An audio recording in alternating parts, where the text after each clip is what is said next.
The marble lobby of Hart Biotech caught the morning light like a cathedral designed for commerce rather than prayer. 47 floors of glass and steel rose above San Francisco's financial district, a monument to innovation that bore one woman's name and carried the weight of 3,000 employees who moved through its gleaming corridors each day. The building had been featured in architectural magazines praised for its fusion of brutalist ambition and organic warmth. But those who worked within its walls knew the truth that photographs could never capture. The warmth existed only in the materials. The ambition belonged entirely to Amelia Hart. She stood at the floor-to-ceiling windows of her corner office on the 42nd floor, watching the fog roll across the bay like a slow-moving army laying siege to the city. Her reflection stared back at her in the glass, a ghost superimposed over the morning commute below. At 32 years old, she had become the youngest CEO in the biotech industry, a distinction that journalists loved to mention in profiles that inevitably described her as driven, brilliant, and lately something else. Cold. The word appeared in whispers now in the careful phrasing of board members who remembered a different woman from 3 years ago before the company had grown into a giant, before the explosion before David. The name still caught in her throat like a bone she could neither swallow nor expel. David Hart, her husband of 7 years, the man who had believed in her vision when it was nothing more than a graduate thesis in a dream scrawled on napkins in a Berkeley coffee shop. He had been a researcher in her own facility, brilliant in his own right, but content to let her name grace the building while he worked in the labs below, pursuing the kind of pure science that quarterly reports could never adequately value. He had loved her completely, and she had loved him back with a ferocity that surprised them both. And then 14 months ago, a chemical reaction went wrong in Laboratory 7, and the man who had held her hand through every triumph and failure was gone in a flash of heat and light that took less than 3 seconds to end a life that had taken 34 years to build. Amelia pressed her palm against the glass, feeling the cool surface against her skin. The fog was thicker now, swallowing the tops of neighboring buildings, and she found herself grateful for the erasure. Some mornings she could not bear to see the city that had given her everything and then extracted its price. Behind her, the door to her office opened with a soft click. She did not turn around. Only one person entered without knocking, and the footsteps that followed were too small, too hesitant to belong to anyone on her executive team. Lay across the vast expanse of carpet with the careful deliberation of a child navigating unfamiliar territory. At 6 years old, she had her father's dark eyes and her mother's stubborn jaw, a combination that had once promised a lifetime of spirited arguments around the dinner table. Now those eyes held something else, a watchfulness that no child should possess, as if she were constantly preparing for the next disaster. She wore her school uniform navy blue with white trim, and her backpack hung from one shoulder, with the straps twisted in a way that suggested she had dressed herself this morning, while Amelia answered emails in the car. The girl stopped 3 feet from her mother and waited. She did not speak. She had not spoken in 14 months, not since the day Amelia had knelt on the floor of their living room and tried to explain that Daddy was not coming home, that there had been an accident, that sometimes terrible things happen to good people, and there was nothing anyone could do to stop them. Leia had listened with those dark eyes growing wider and wider, and then she had opened her mouth to scream, and nothing had come out. The doctors called it psychogenic mutism, a trauma response that locked the voice away in some deep vault of the mind where words could no longer reach. They said time might heal it. They said therapy would help. They said many things, and Amelia had tried them all, and still her daughter remained silent. She turned from the window now and knelt to meet Leia at eye level. The girl's face was impossible to read, a mask of composure that Amelia recognized because she wore one herself. Her voice came out softer than she intended. "Ready for school, sweetheart?" Leia nodded once, a small, economical movement that conveyed nothing beyond acknowledgement. "Mrs. Patterson will take you down.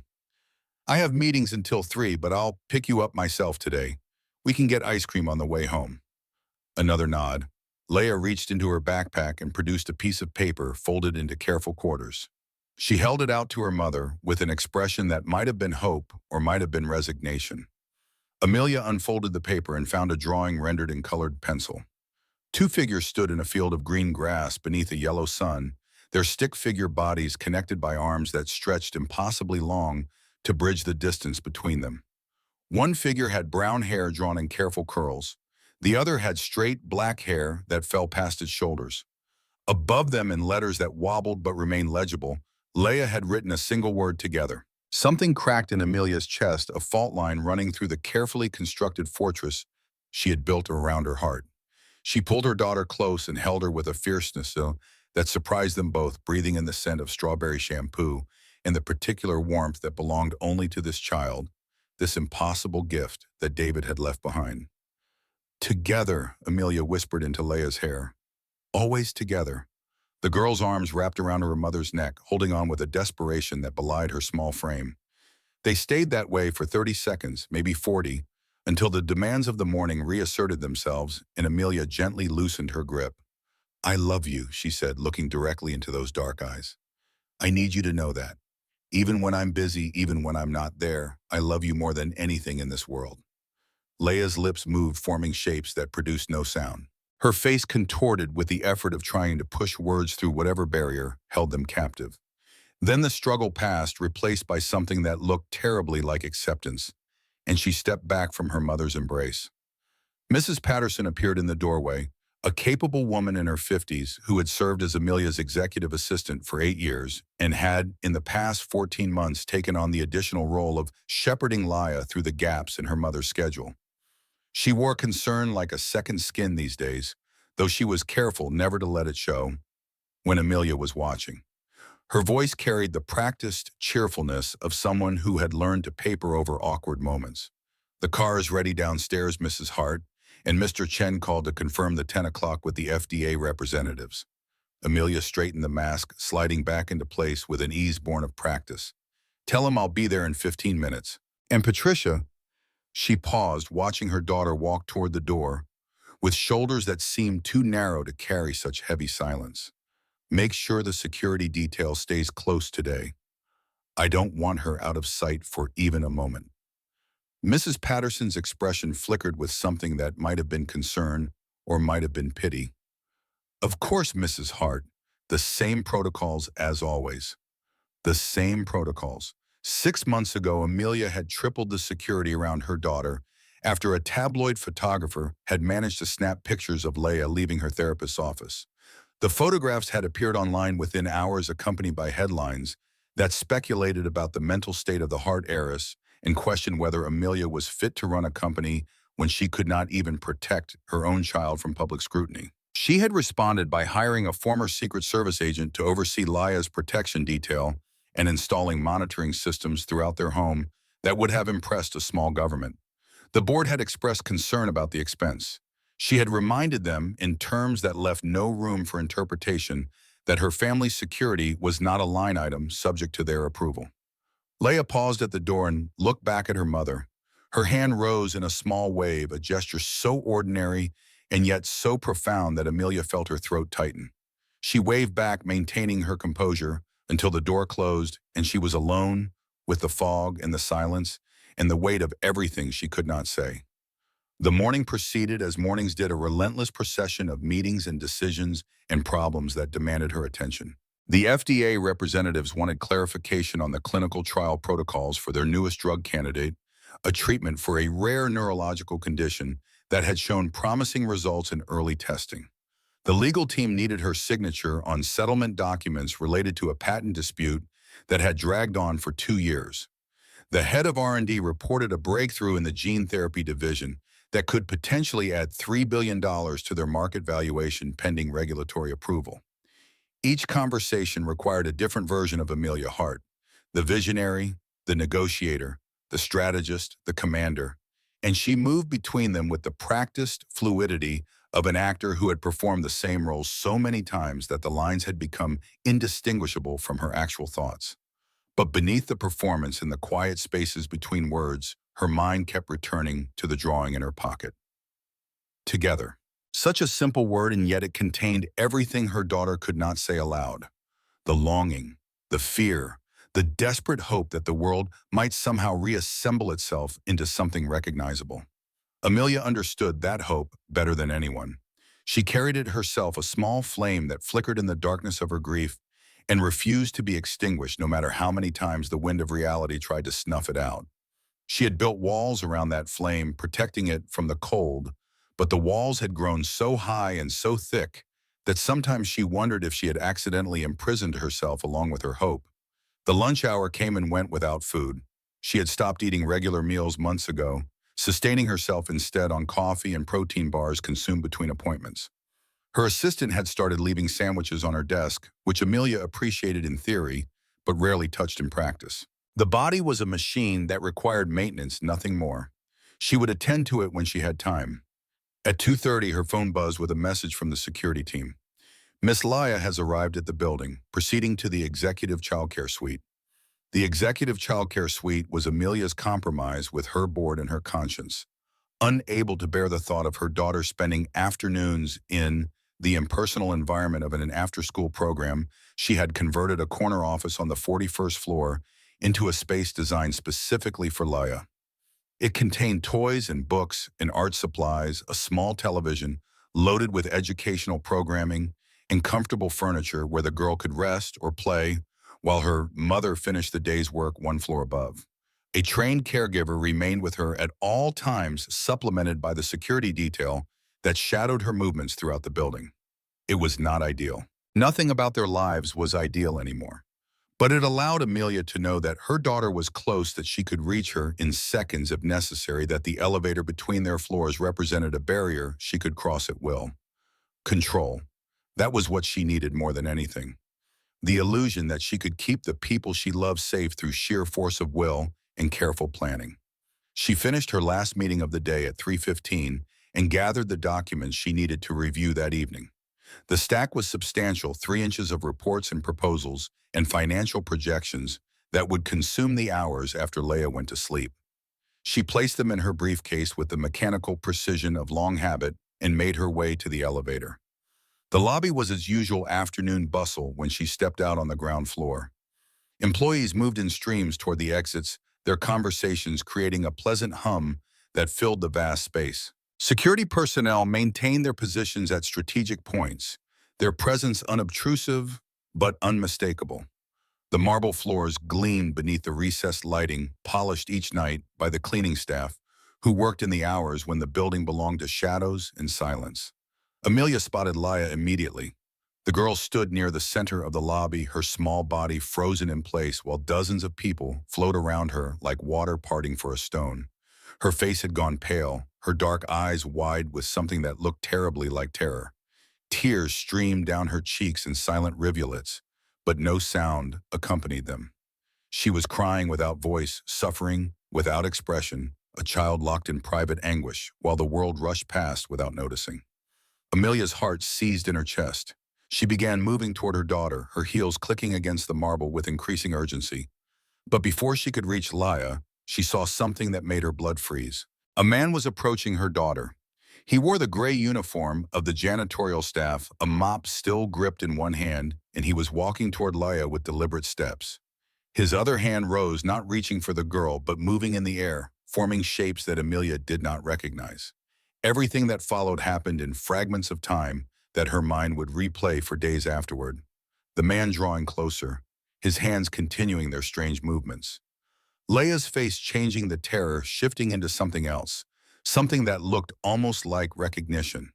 And then Amelia was running her briefcase abandoned on the marble floor, her voice tearing through the ambient noise of the lobby with a fury that silenced every other sound. "Don't touch my child!" The words exploded from her like weapons aimed at the man in the gray uniform, with all the protective rage of a mother who had already lost too much. She threw herself between him and Leia, her body forming a barrier. Her arms spread wide as if she could physically block any threat through sheer determination. The man stopped. He was tall, perhaps 6 feet, with brown hair that showed the first threads of gray at the temples and eyes that held a depth of sadness Amelia might have recognized if she had been capable of seeing anything beyond the perceived threat to her daughter.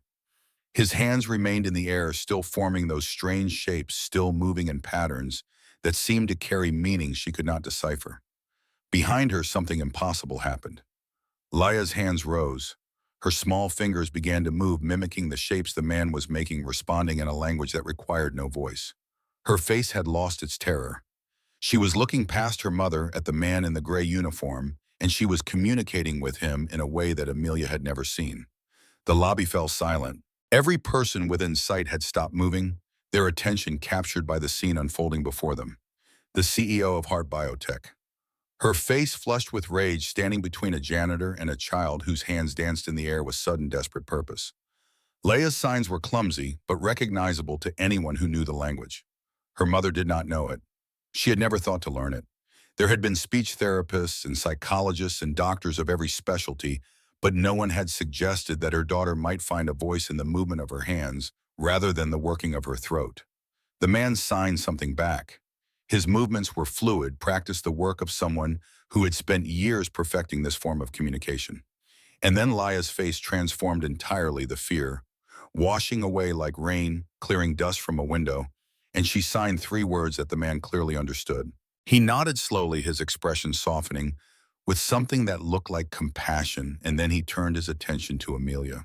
His voice was quiet, but carried clearly in the silence of the lobby. Your daughter was having a panic attack. She couldn't find you, and the crowd was overwhelming her. I was only trying to help her calm down. Amelia's rage did not diminish. It redirected, finding new targets even as her mind struggled to process what she had witnessed. Who are you? How do you know sign language? Why were you approaching my daughter? The man's eyes held hers with a steadiness that seemed out of place given the situation. My name is Ethan Cole. I work here, as you can see. He gestured to his uniform, to the mop still clutched in his hand. I know sign language because I spent 15 years working with children who couldn't speak. And I approached your daughter because she was suffering and I knew how to help her. Security had arrived by now, four men in dark suits who positioned themselves around Ethan with the professional alertness of people prepared for violence. Their presence seemed to comfort Amelia slightly, her shoulders dropping a fraction of an inch from their defensive position. I want this man removed from the building. Her voice had recovered its executive authority, the tremor of fear hidden beneath layers of command. Permanently. He had no right to approach my daughter without permission. Ethan did not argue. He did not protest his innocence or demand fair treatment. He simply nodded as if he had expected nothing different and allowed the security team to escort him toward the service exit. But as he walked away, Leia pulled at her mother's sleeve with sudden urgency. Amelia looked down at her daughter and found those dark eyes brimming with fresh tears. Leia's hands moved again, forming signs that her mother could not understand, gestures that seemed to carry desperate importance. The girl was trying to say something, trying to communicate with a ferocity that Amelia had not seen since before the explosion, but the message remained trapped in a language she did not speak. Sweetheart, I don't understand. The words came out gentler now, the rage fading into confusion and concern. I don't know what you're trying to tell me.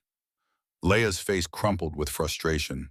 She looked toward the retreating figure of Ethan Cole, her hands still moving, still signing, and then she turned back to her mother with an expression that Amelia would remember for a long time afterward.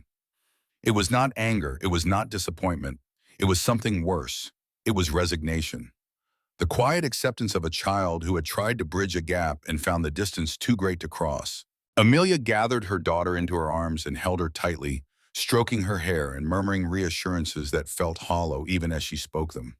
The crowd in the lobby had begun to disperse, the drama over the ordinary business of leaving work resuming as if nothing unusual had occurred. But something had occurred, something that Amelia did not yet understand. And as she carried Leia toward the parking garage, she could not shake the image of her daughter's hands moving in the air, speaking a language that had somehow reached a stranger when it could not reach her own mother. The drive home was silent. Leia sat in the back seat of the company car, her gaze fixed on something beyond the window that Amelia could not see. The driver navigated through the evening traffic with practiced efficiency, taking the route that avoided the worst congestion, but Amelia barely noticed the familiar streets passing by. Her mind was caught in a loop, replaying the scene in the lobby, trying to make sense of what she had witnessed. Their home occupied a stretch of coastline in Pacifica, a modern structure of glass and weathered wood that clung to the cliffs above the Pacific Ocean. David had designed it himself, working with the architects to create a space that felt both expansive and intimate, a place where they could raise their daughter away from the pressures of the city that demanded so much of them both. After his death, Amelia had considered selling it. The memories were everywhere: in the kitchen, where he had cooked elaborate Sunday breakfasts; in the study, where he had worked late into the night in the bedroom where they had whispered plans for a future that would never arrive. But she could not bring herself to leave. This was the last place that still held his presence, and she clung to it the way a drowning person clings to wreckage. She carried Leia inside and set her down in the living room, that vast space with its wall of windows facing the sea. The sun was beginning its descent toward the horizon, painting the water in shades of gold and orange that would have moved her once. Now she saw only the distance, the impossible reach of the ocean, stretching toward a horizon she could never touch. "Are you hungry, sweetheart?" Mrs. Chen left dinner in the refrigerator. "I think it's that pasta you like." Leia shook her head. She had retrieved a piece of paper and a pencil from the art supplies kept in a basket near the couch, and she was writing something with intense concentration. When she finished, she held the paper out to her mother. Amelia took it and read the words written in her daughter's careful hand. "He understands me." 3 words. 3 simple words that carried the weight of 14 months of silence and frustration and desperate attempts at communication. Amelia stared at them until the letters blurred her vision, swimming with tears she refused to let fall. "The man from the lobby?" she asked, though she already knew the answer. Leia nodded vigorously. Her hands rose and began forming signs again, the same gestures she had made in the lobby, and this time Amelia watched more carefully. She did not understand what her daughter was saying, but she could see the attention behind each movement, the way Leia's face came alive with expression as she signed. This was not random motion. This was language. A language her daughter had somehow acquired without her knowledge. "Where did you learn to do this? Who taught you?" Leia hesitated, then wrote again. "School teacher, sometimes." Amelia felt a surge of something that might have been anger or might have been shame. Her daughter's school employed a specialist in alternative communication, a woman named Dr. Reyes who worked with students who struggled with verbal expression. Amelia had approved the program months ago, signing the paperwork that authorized Leia's participation without ever asking what it actually involved. She had assumed it was more of the same, more therapy, more careful coaxing toward the speech that refused to come. She had not considered that they might be teaching her daughter an entirely different way to communicate. "You've been learning sign language." The question came out more sharply than she intended, and she saw Leia flinch slightly at her tone. She moderated her voice, softening it with effort. "I didn't know, sweetheart. No one told me." Leia's pendule moved across the paper and wanted to talk to you, but you don't know the signs. The words hit Amelia like a physical blow. All those months of watching her daughter struggle in silence, and all those nights of sitting by her bed and whispering into the darkness, and she had never thought to meet Leia halfway. She had been waiting for her daughter to find her voice to speak in the way that Amelia understood. And meanwhile, Leia had been building a new voice entirely, one that required hands instead of vocal cords, gestures instead of sounds. "I'm going to learn," Amelia said, and the promise emerged with a fierceness that surprised them both. "I'm going to learn your language, and we're going to talk to each other. Really talk. I promise you that." Leia studied her mother's face with those dark eyes that had seen too much for their years. Then slowly she nodded. Her hand reached out and took Amelia's, squeezing with a strength that seemed impossible in such small fingers. That night, after Leia had fallen asleep, Amelia sat in her home office and began to research. She read about American Sign Language and its variants about psychogenic mutism and its treatments about the ways that trauma could reshape a child's relationship with communication. She found studies on the effectiveness of sign language for children who had lost their speech, testimonies from parents who had watched their silent children come alive through the movement of their hands. And she found, buried in an academic paper from 7 years ago, a reference to a technology called SignLink. The paper described a revolutionary AI system developed by a small startup in the Bay Area. The technology could translate sign language into spoken words in real time, giving voice to people who could not speak through traditional means. The system had been particularly effective for children with trauma-induced mutism, offering them a bridge between the language they had learned and the spoken world they still needed to navigate. The paper praised the innovation, calling it one of the most significant advances in assistive technology in a decade. Amelia searched for SignLink and found a graveyard. The company had shuttered 5 years ago, its assets acquired by a larger corporation called Apex Dynamics. The founder's name appeared in scattered articles, most of them chronicling his fall from grace rather than his initial innovation. Ethan Cole, tech innovator accused of patent fraud. The voice maker who fell from grace. She stared at the name on her screen, her mind struggling to reconcile what she was reading with what she had witnessed in the lobby. The man who had approached her daughter, the janitor in the gray uniform, was Ethan Cole, the inventor of SignLink, the man whose technology had promised to give voice to the voiceless. And he was mopping floors in her building. The questions multiplied faster than she could process them. How had he ended up working as a janitor? What had happened to his company? Why had the articles called him a fraud? And most pressing of all, how had he known exactly the right way to communicate with a traumatized child he had never met? She pulled the employee file from the company database. Ethan Cole hired 8 months ago through a staffing agency that provided janitorial services to Heart Biotech. Background check clean. References verified. No flags. He was a ghost in her system, a name on a roster of people who cleaned the building while the important work happened elsewhere. But she could not leave it there. Something about the encounter in the lobby had cracked open a door she had not known was closed, and now the light streaming through demanded that she look closer. She began searching for everything she could find about Ethan Cole, about SignLink, about the circumstances that had transformed an innovator into invisible labor. The articles painted a picture that grew darker with each one she read. 5 years ago, Ethan Cole had been on the verge of changing the world. His company had developed technology that could revolutionize communication for millions of people with speech disabilities. Investors were circling, major medical device companies were expressing interest. The future seemed bright and certain. Then Apex Dynamics entered the picture. They offered partnership funding, distribution networks that would have accelerated SignLink's reach exponentially. Ethan had signed the papers trusting in the good faith of a corporation that promised to help him achieve his mission. And then through contract clauses and legal maneuvering that the articles described in dry, devastating detail, Apex had taken everything. They claimed ownership of the core technology, locked Ethan out of his own creation, and buried him beneath a legal battle that consumed his savings, his reputation, and ultimately his life as he had known it. The media coverage of the legal battle had been brutal. Apex had mounted a sophisticated public relations campaign that painted Ethan as a fraud, a man who had tried to claim credit for work that belonged to others. The narrative stuck. Former colleagues distanced themselves. Investors withdrew.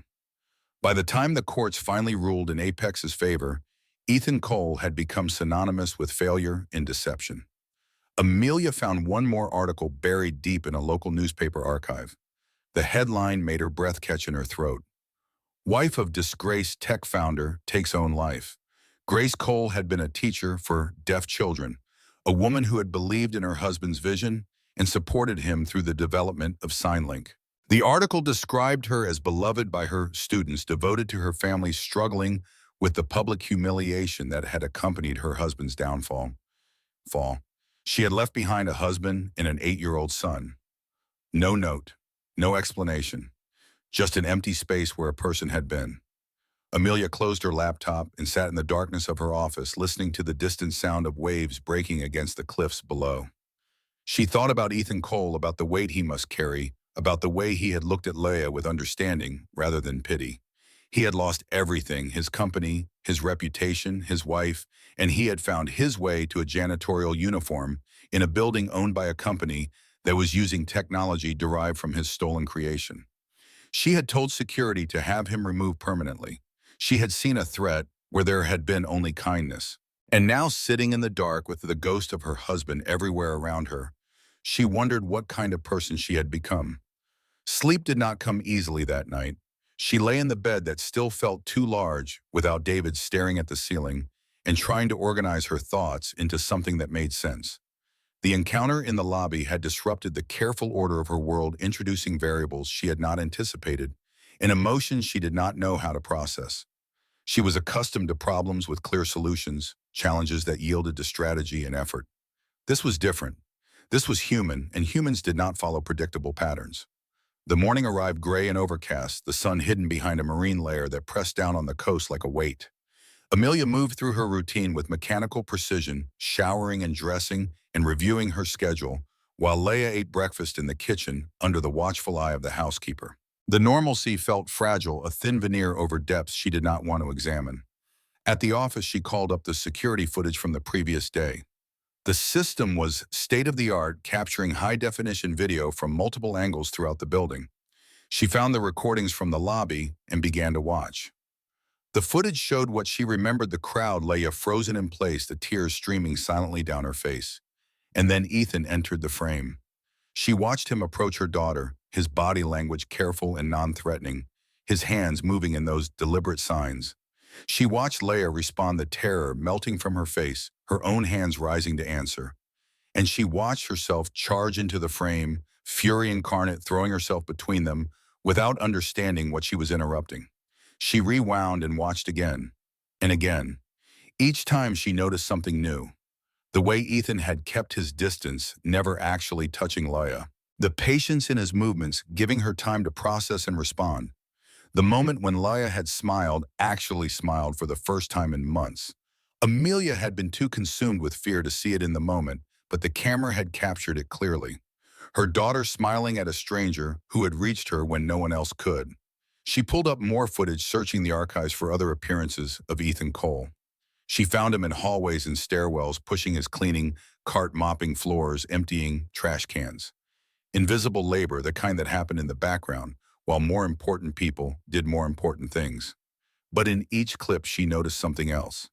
The way he moved with quiet dignity despite his circumstances. The way he paused sometimes to help someone struggling with a heavy box or a stuck elevator button. The way he seemed to see the people around him even when they did not see him. One clip caught her attention particularly. It showed Ethan in the lobby 3 weeks earlier, near the same spot where he had encountered Leia. A young woman stood nearby, tears streaming down her face, her phone pressed to her ear as she received what was clearly devastating news. Most people walk past without noticing, absorbed in their own concerns. Ethan had stopped. He had waited at a respectful distance until she ended her call, and then he had offered her a tissue from his pocket in a few quiet words that the camera's microphone did not capture. The woman had nodded, wiped her eyes, and continued on her way. Ethan had returned to his mopping as if nothing had happened. Amelia watched that clip 3 times. She was looking at a man who had every reason to be bitter, every justification for rage and resentment, and instead she saw compassion. Consistent, quiet compassion for the suffering of others. She made a decision. She told her assistant to cancel her morning meetings and went down to the Human Resources Department on the 15th floor. The director, a meticulous woman named Sandra Chen, who had been with the company for 12 years, looked surprised to see the CEO in her domain. "Mrs. Hart, what can I do for you?" Amelia closed the door behind her. "I need information about one of our janitorial staff. Ethan Cole. I want to know everything about him, his employment history, his background, where he lives, who else he's worked for. Everything you can find." Sandra's expression became carefully neutral, the professional mask of someone who had learned to accommodate unusual requests without asking questions. "May I ask why you may not?" A pause, then Sandra nodded. "I'll have it on your desk within the hour." The file arrived as promised, a thin folder that contained surprisingly little given the depth of information Amelia had requested. Ethan Cole had been hired through a staffing agency that handled janitorial services for several buildings in the financial district. His background check had been standard, revealing no criminal history, no flags, nothing to suggest he was anything other than a man seeking honest work. He had provided references from previous employers, all of which had been verified. He had shown up on time, completed his duties without complaint, and made no trouble. The file contained his address, a workers' housing complex on the outskirts of the city. It contained his emergency contact information, a cell phone number, and the name of his 8-year-old son, Benjamin Cole. It contained the paperwork he had signed when he was hired, acknowledging the terms of his employment and agreeing to the background check that would reveal nothing of the man he had once been.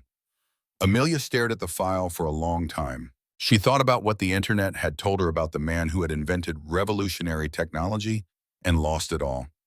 She thought about what the footage had shown her about the man who still found room for kindness despite having every reason for bitterness. And she thought about what her daughter's face had shown her, that moment of connection with someone who understood. She picked up her phone and called the staffing agency. She asked them to reinstate Ethan Cole immediately with a personal apology for the misunderstanding that had led to his removal. The person on the other end of the line sounded confused but agreed to comply. Heart Biotech was one of their largest clients, and the CEO's requests were not questioned. But reinstating him was not enough. Amelia needed to understand what had happened to him, how his technology had ended up in the hands of Apex Dynamics, and what connection, if any, existed between his fall and the medical devices that Heart Biotech had integrated into its product line 2 years ago. She returned to her office and began digging deeper.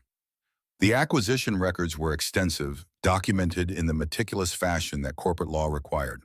Heart Biotech had purchased an AI communication system from Apex Dynamics 18 months ago, a technology called VoxBridge that had been integrated into their medical devices for patients with speech disabilities.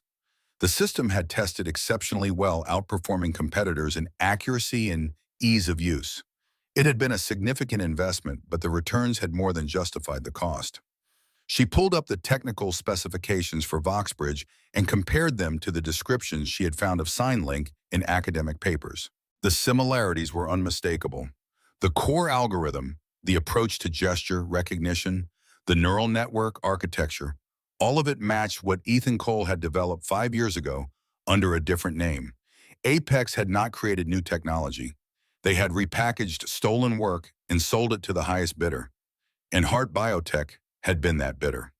Her company was profiting from innovation that had been taken from its creator through legal manipulation and corporate deceit.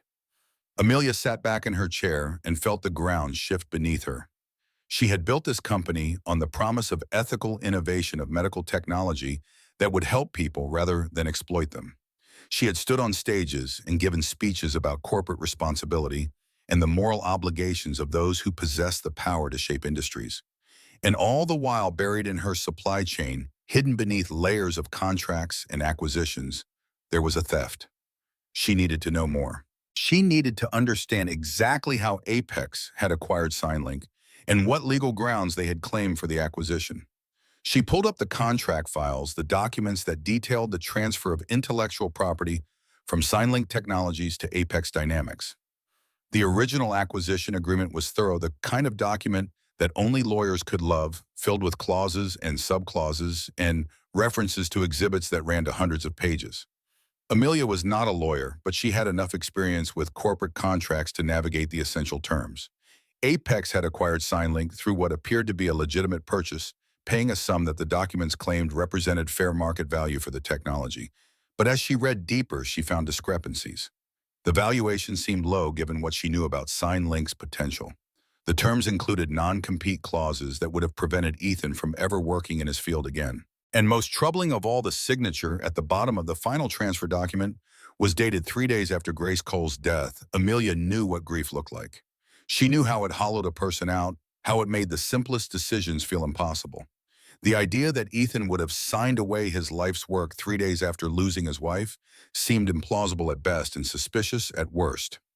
She pulled up the signatures from earlier documents in the file contracts that Ethan had signed before the acquisition during the development of SignLink. She placed them side by side with the signature on the transfer agreement. The signatures were close, but not identical.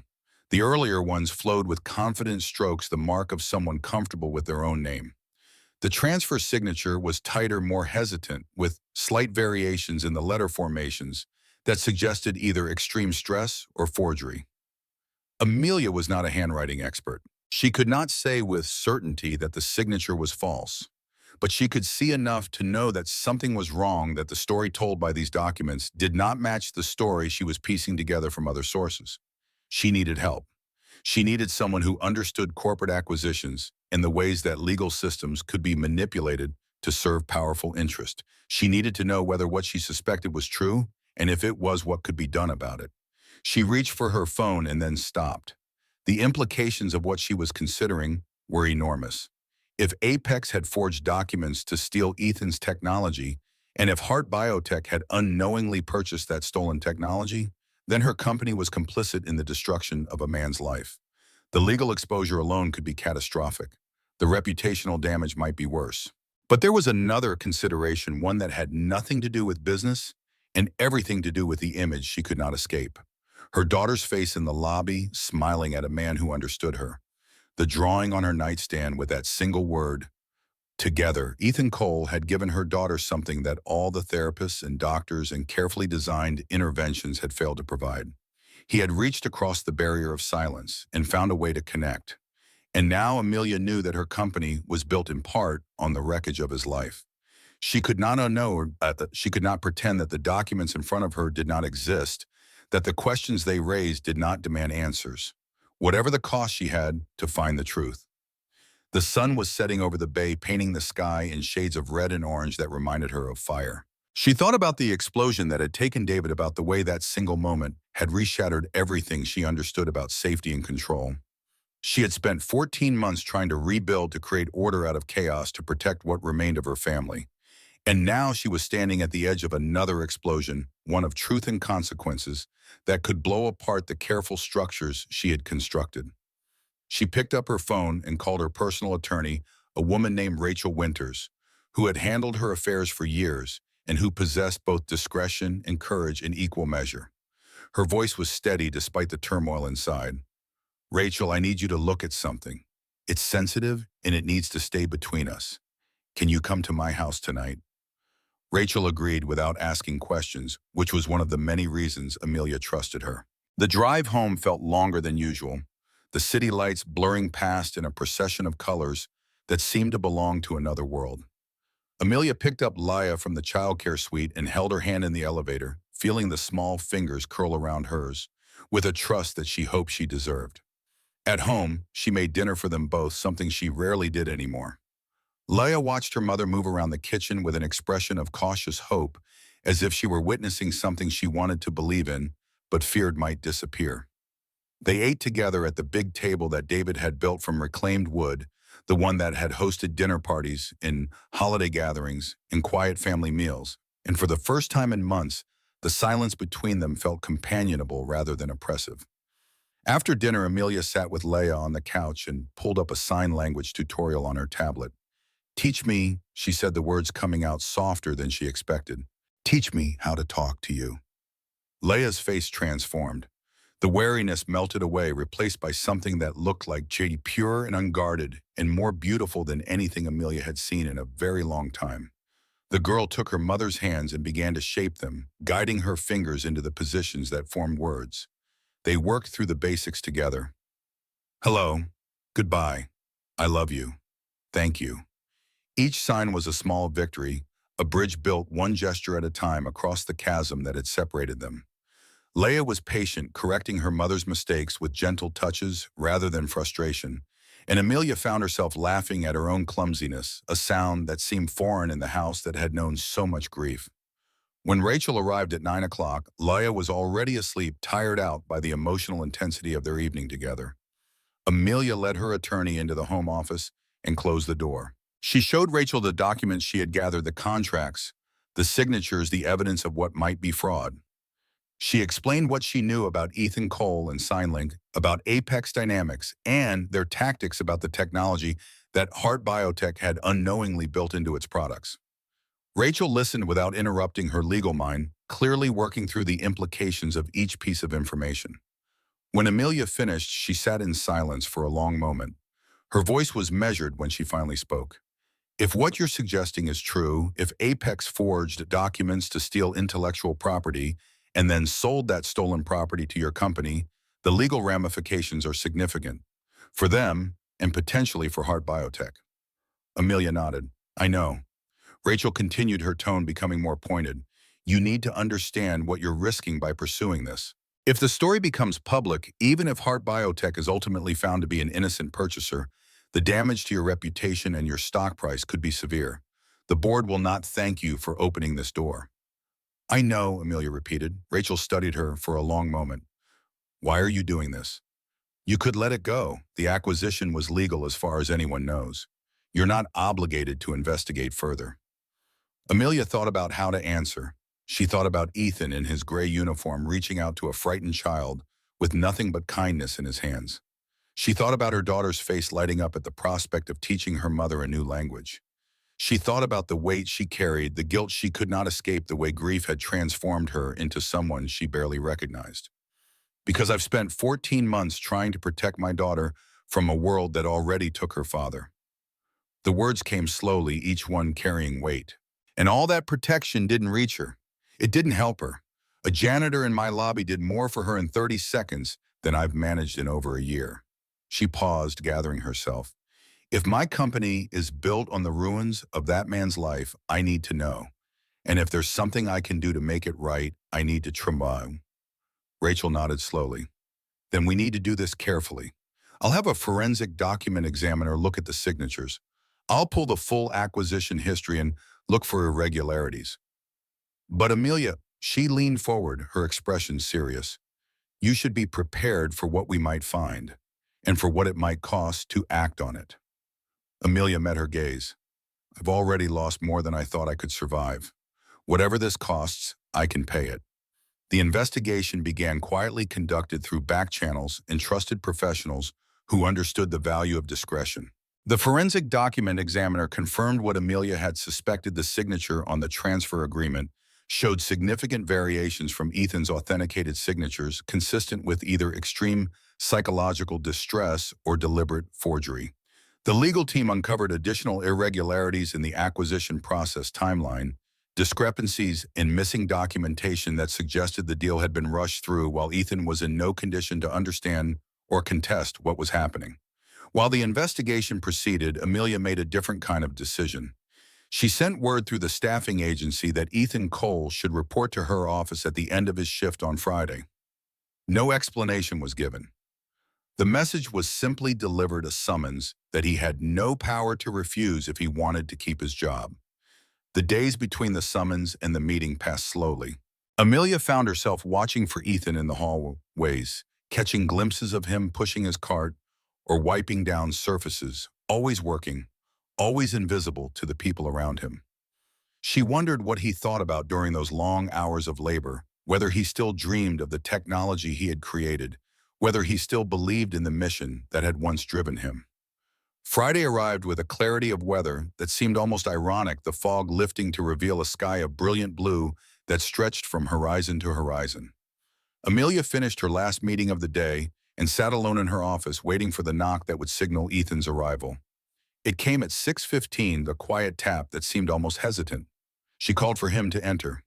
He stood in the doorway of her corner office, still wearing his gray uniform, looking profoundly out of place among the expensive furniture and commanding views. His eyes took in the space with an expression she could not read, perhaps remembering a time when he had occupied rooms like this one, perhaps simply noting the distance between where he was and where he had been. She gestured to the chair across from her desk. Please sit down. He sat, his posture careful, his hands resting on his knees. He looked like a man waiting for judgment, resigned to whatever verdict would be delivered. Amelia studied him for a moment before speaking. I want to apologize for what happened in the lobby. I was frightened and I reacted badly. You were helping my daughter and I should have seen that. Ethan's expression shifted slightly, surprise flickering across his features before he schooled them back to neutrality. You were protecting your child, I understand. You're very generous considering I had you removed from the building. Amelia paused, choosing her next words carefully. I've been doing some research, Mr. Cole, about you, about your work, about what happened to your company. Something changed in his eyes, a wariness that had not been there before. Research. I know about SignLink. I know about Apex Dynamics. I know what they did to you. The wariness deepened into something darker, something that looked like pain, long buried but never forgotten. Then you know more than most people do. Amelia reached into her desk drawer and pulled out a folder, placing it on the surface between them. I also know that my company purchased technology from Apex 2 years ago. Technology that was derived from your work. Technology that they had no right to sell because they had no right to it in the first place. Ethan did not reach for the folder. He sat very still. His breathing controlled his face, a mask that revealed nothing of the storm that must have been raging beneath it. Why are you telling me this? His voice remained quiet, but there was an edge to it now. The sharp point of something that might have been anger or might have been grief. Because I believe in knowing the truth. Because my daughter smiled at you when she hasn't smiled in months. And because Amelia hesitated, feeling the weight of what she was about to say, I think I might be able to help. Ethan's laugh was short and bitter. a sound that seemed to surprise him as much as it surprised her. Help! Do you have any idea how many people have said that word to me over the past 5 years? Lawyers who wanted to help by taking the last of my money. Journalists who wanted to help by telling my side of the story for their own ratings. Even my friends wanted to help until helping me became too inconvenient and they disappeared. He stood abruptly, the chair scraping against the floor. I appreciate your apology, Mrs. Hart, and I'm glad I could help your daughter. But I don't need your help. I don't need anyone's help. I've learned how to live without it. Amelia remained seated, letting his anger wash over her without reaction. She understood it. She recognized it. It was the same anger that had burned inside her after David's death, the fury at a universe that could take so much and offer so little in return. Then help me understand something. She kept her voice calm, measured. You could have told me who you were that day in the lobby. You could have used the moment to make a scene, to draw attention to what was done to you. Why didn't you? Ethan turned to face her, and she saw the full weight of his exhaustion, the years of struggle etched into lines around his eyes. Because your daughter was afraid and she needed help. That was all that mattered in that moment. Amelia nodded slowly. That's why I called you here. Not because of what I learned about your past, but because of what I saw in that lobby. You put a frightened child before everything else, before your own pain, before any opportunity for yourself. A lot of people wouldn't have done that. She stood and walked to the window, looking out at the city that had given her so much and taken so much more. My husband died in this building 14 months ago. A lab explosion that everyone said was unavoidable. Just an accident, just bad luck. But I don't believe in accidents anymore. I believe that things happen because of choices, because of systems, because of the decisions that people in power make every single day. She turned back to face him. What happened to you wasn't an accident either. It was a choice made by people who decided that your life's work was theirs to take. And my company benefited from that choice without knowing it. I can't undo that, but I can refuse to let it continue. Ethan studied her for a long moment, his expression impossible to read. What exactly are you proposing? Amelia walked back to her desk and pulled out a second folder thicker than the first. My legal team has been investigating the acquisition of SignLink by Apex Dynamics. We've found evidence of fraud, forged signatures, coerced agreements, enough to potentially reopen the case if we can find the right legal strategy. She held out the folder to him. I'm not asking you to trust me. I'm not asking you to believe that I have your best interests at heart. I'm asking you to look at what we've found and decide for yourself whether it's worth pursuing. Ethan did not take the folder immediately. His hands remained at his sides, clenched into fists that spoke of tension held too long. But his eyes moved to the folder and she saw something flicker in them, a spark of something that might have been hope or might have been fear. Why would you risk this? He asked finally. You said it yourself, your company benefited from the acquisition. If you expose the fraud, you expose Heart Biotech's involvement. The board won't let you do that. The shareholders won't let you do that. The board doesn't know yet. Neither do the shareholders. Amelia's voice was steady. I'm doing this because it's the right thing to do.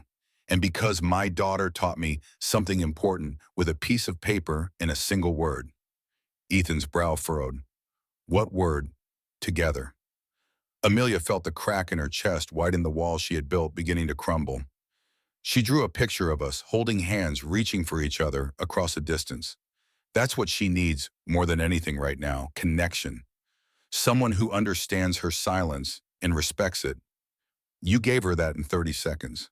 She stepped closer, holding the folder out again. I spent 14 months trying to fix her to bring back the daughter I had before the trauma, and all I did was push her further away. You showed me that she doesn't need to be fixed. She needs to be heard. I owe you for that, and I pay my debts. Ethan's resistance wavered. She could see it in the softening of his shoulders, the unclenching of his fists. He reached out and took the folder, holding it as if it might burn him. I need to think about this. His voice was barely above a whisper. I need to understand what you're asking and what it might cost. Amelia nodded. Take all the time you need. But Ethan, she waited until his eyes met hers.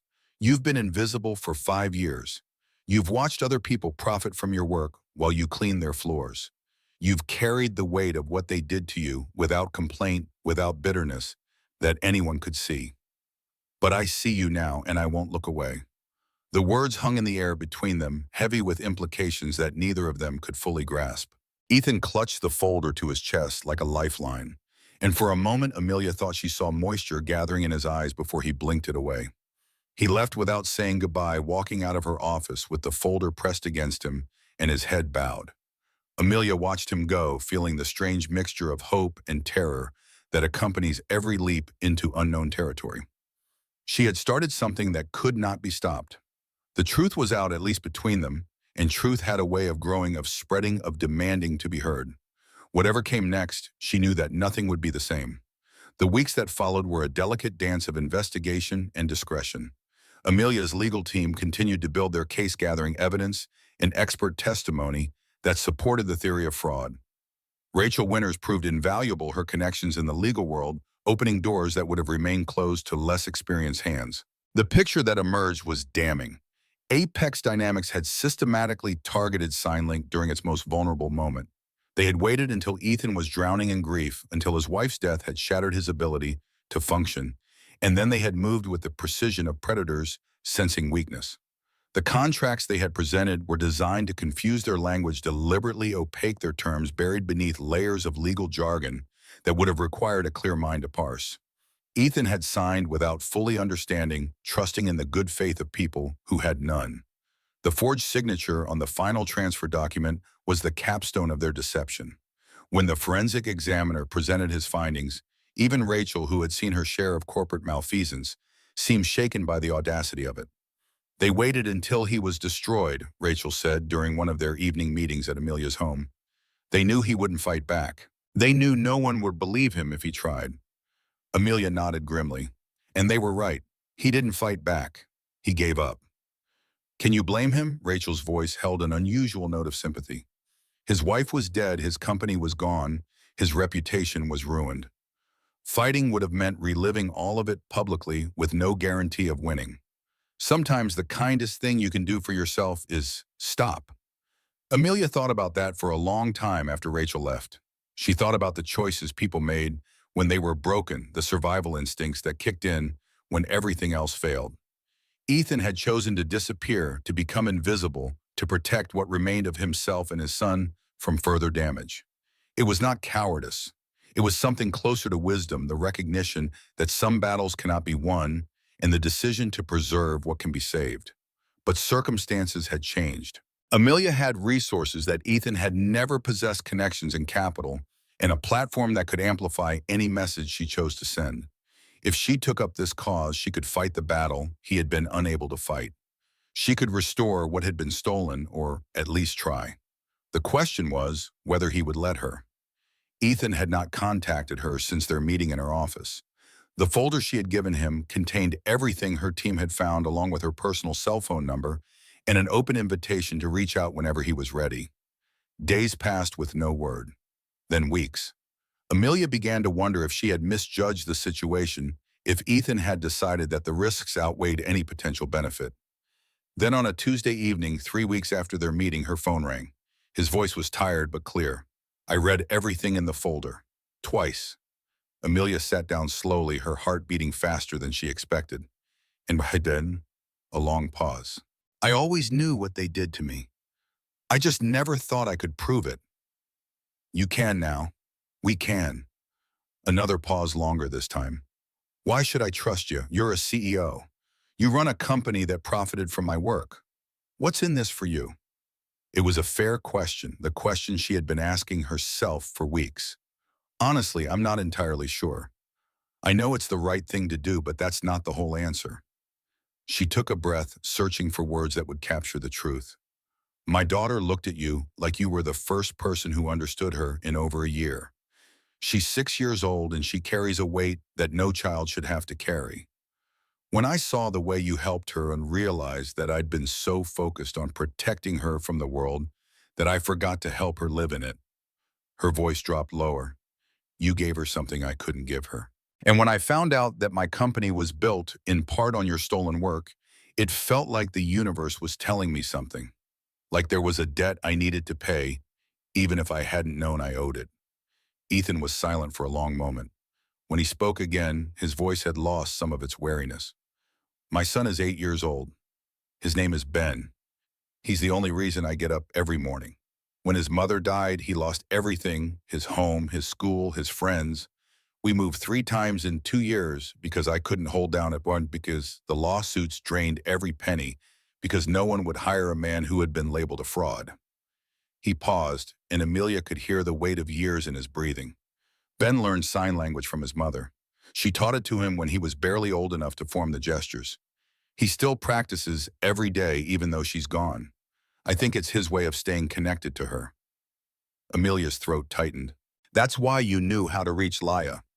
That's why. I've spent years watching children communicate without words. I know what it looks like when someone is trapped in their own silence. Your daughter was drowning and she didn't know how to call for help in a way that anyone could hear. The conversation stretched on, moving from the practical to the personal and back again. They talked about their children, about the ways that loss had reshaped their lives, about the small moments of grace that made the darkness bearable. Amelia found herself sharing things she had not spoken aloud since David's death, memories and fears and hopes that had lived only in her own mind. When the call finally ended, she sat in her darkened living room and listened to the waves breaking against the cliffs below. Something had shifted between them. Some barrier had been crossed. They were no longer CEO and janitor, no longer investigator and subject. They were two people who had lost nearly everything and were trying to figure out what it might mean to rebuild. The next morning, Amelia called an emergency meeting with her legal team. It was time to move forward. The case against Apex Dynamics would require careful preparation. They needed to establish that Heart Biotech had been an innocent purchaser, that Amelia had acted swiftly and responsibly upon discovering the fraud, and that the company was committed to making things right. The legal strategy would be complex, involving multiple jurisdictions and regulatory bodies, but Rachel believed they had a strong foundation. More challenging was the question of how to present the story to the public. Corporate fraud was news, but the human element would determine whether people cared. Ethan's story had all the ingredients for public sympathy: a brilliant inventor betrayed by powerful interests, a grieving widower reduced to manual labor, a man who had lost everything except his dignity. But Ethan himself would need to be willing to tell that story to become visible again after years of cultivating invisibility. Amelia arranged a second meeting, this time at a neutral location away from Heart Biotech's gleaming towers. They met at a coffee shop in Oakland, a quiet place with mismatched furniture and art on the walls that looked like it had been painted by the owner's children. Ethan arrived first, nursing a cup of black coffee, looking slightly more rested than he had in her office, but still carrying the weight of years on his shoulders. She ordered tea and sat across from him, placing a new folder on the table between them. Her approach was direct. We're ready to move forward with the legal case. Rachel thinks we can have filings prepared within a month. But before we do anything, I need to know if you're willing to be part of this. Ethan looked at the folder without touching it. Part of what exactly? The case will be stronger if you're willing to tell your story publicly, not just in legal documents, but in the press. People need to understand what was done to you and why it matters.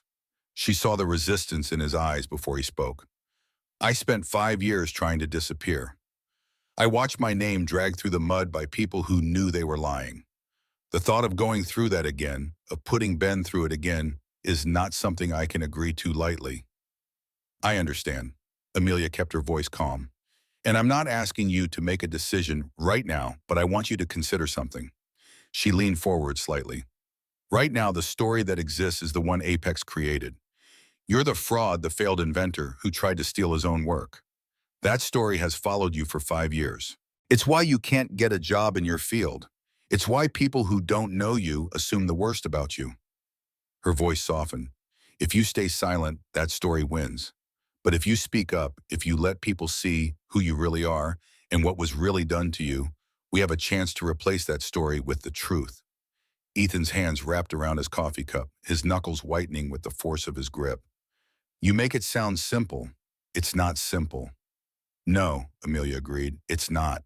It's terrifying and exhausting, and there are no guarantees.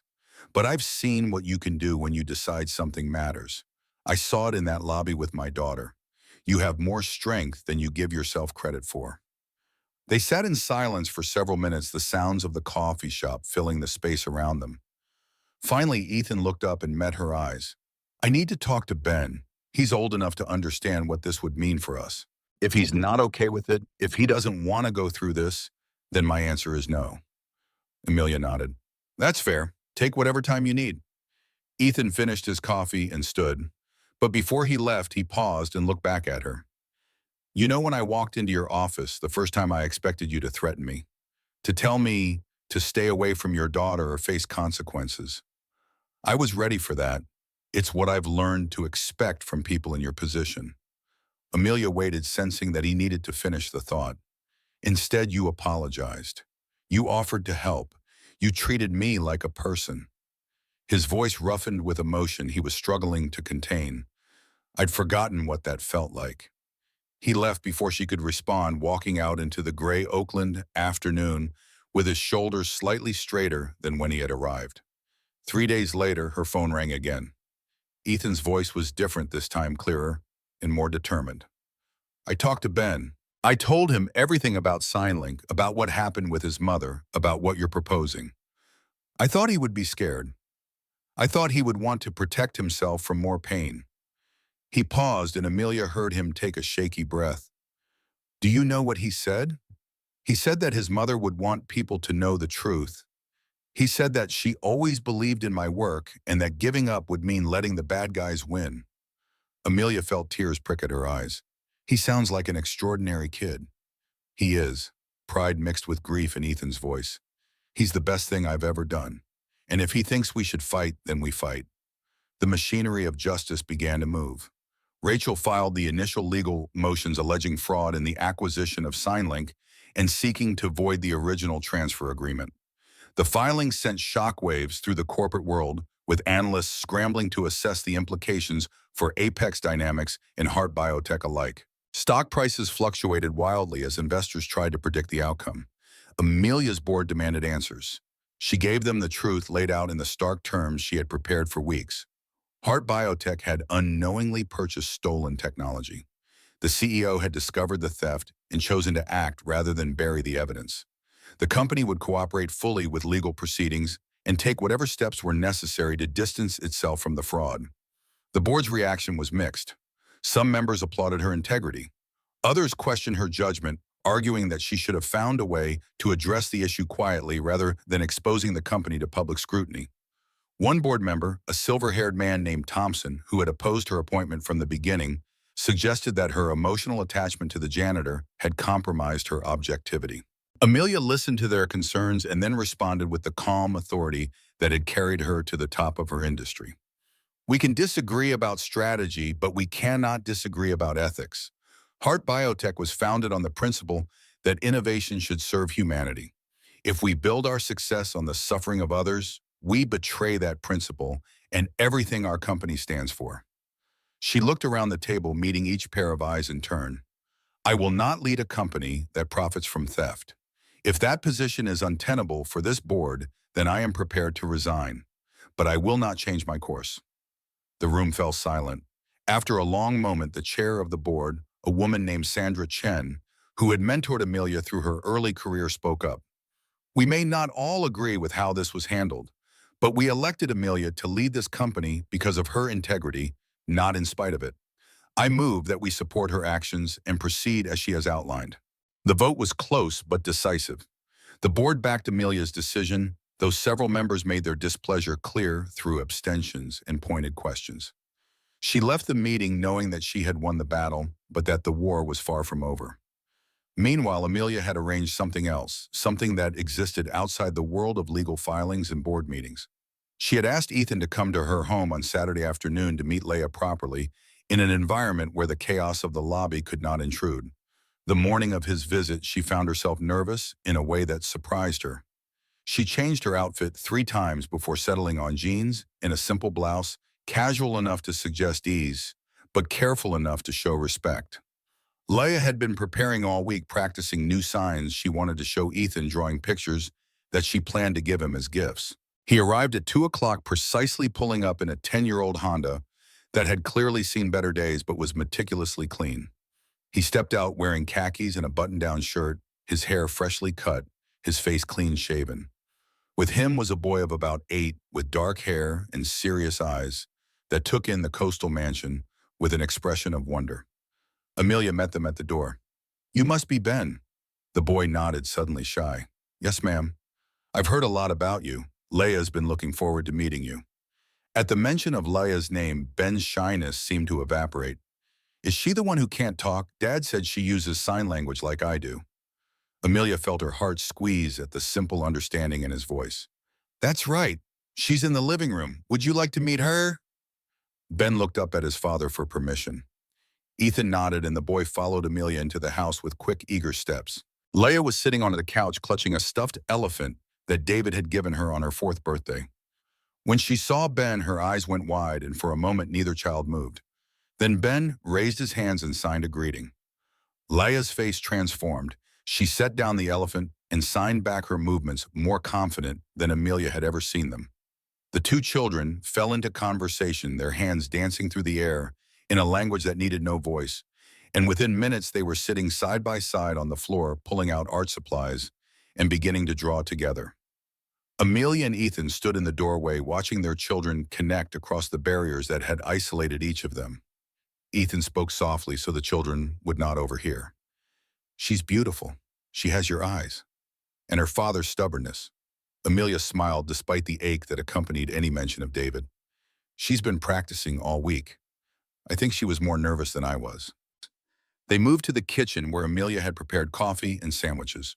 Through the window, they could see the Pacific stretching toward the horizon, gray and vast and indifferent to the small human dramas playing out on its shores. Ethan wrapped his hands around his coffee mug. "This house is incredible. Did you design it?" "David did.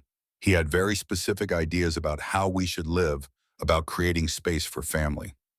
Amelia paused, feeling the familiar weight of grief settle over her. "He would have loved seeing Leia today. She hasn't been this animated since before the accident." "Tell me about him." Ethan's voice was gentle, an invitation rather than a demand. "If you want to." Amelia found that she did want to. She told him about David's passion for pure research, his ability to find wonder in the smallest details of molecular biology, his terrible jokes that somehow always made her laugh. She told him about their first date, a disaster that involved a flat tire and a thunderstorm, and ended with them soaking wet and laughing so hard they could barely breathe. She told him about the night Leia was born, how David had cried harder than the baby, how he had promised to protect them both from every danger the world could offer. And then she told him about the explosion, the phone call that had shattered everything, the drive to the hospital where they told her that David was gone before she could say goodbye. She told him about the funeral, about the way Leia had sat through the service in absolute silence, about the moment she realized her daughter had lost her voice along with her father. When she finished, she found that tears were streaming down her face and she had no memory of when they had started. Ethan handed her a napkin and waited while she composed herself. His voice was rough when he finally spoke.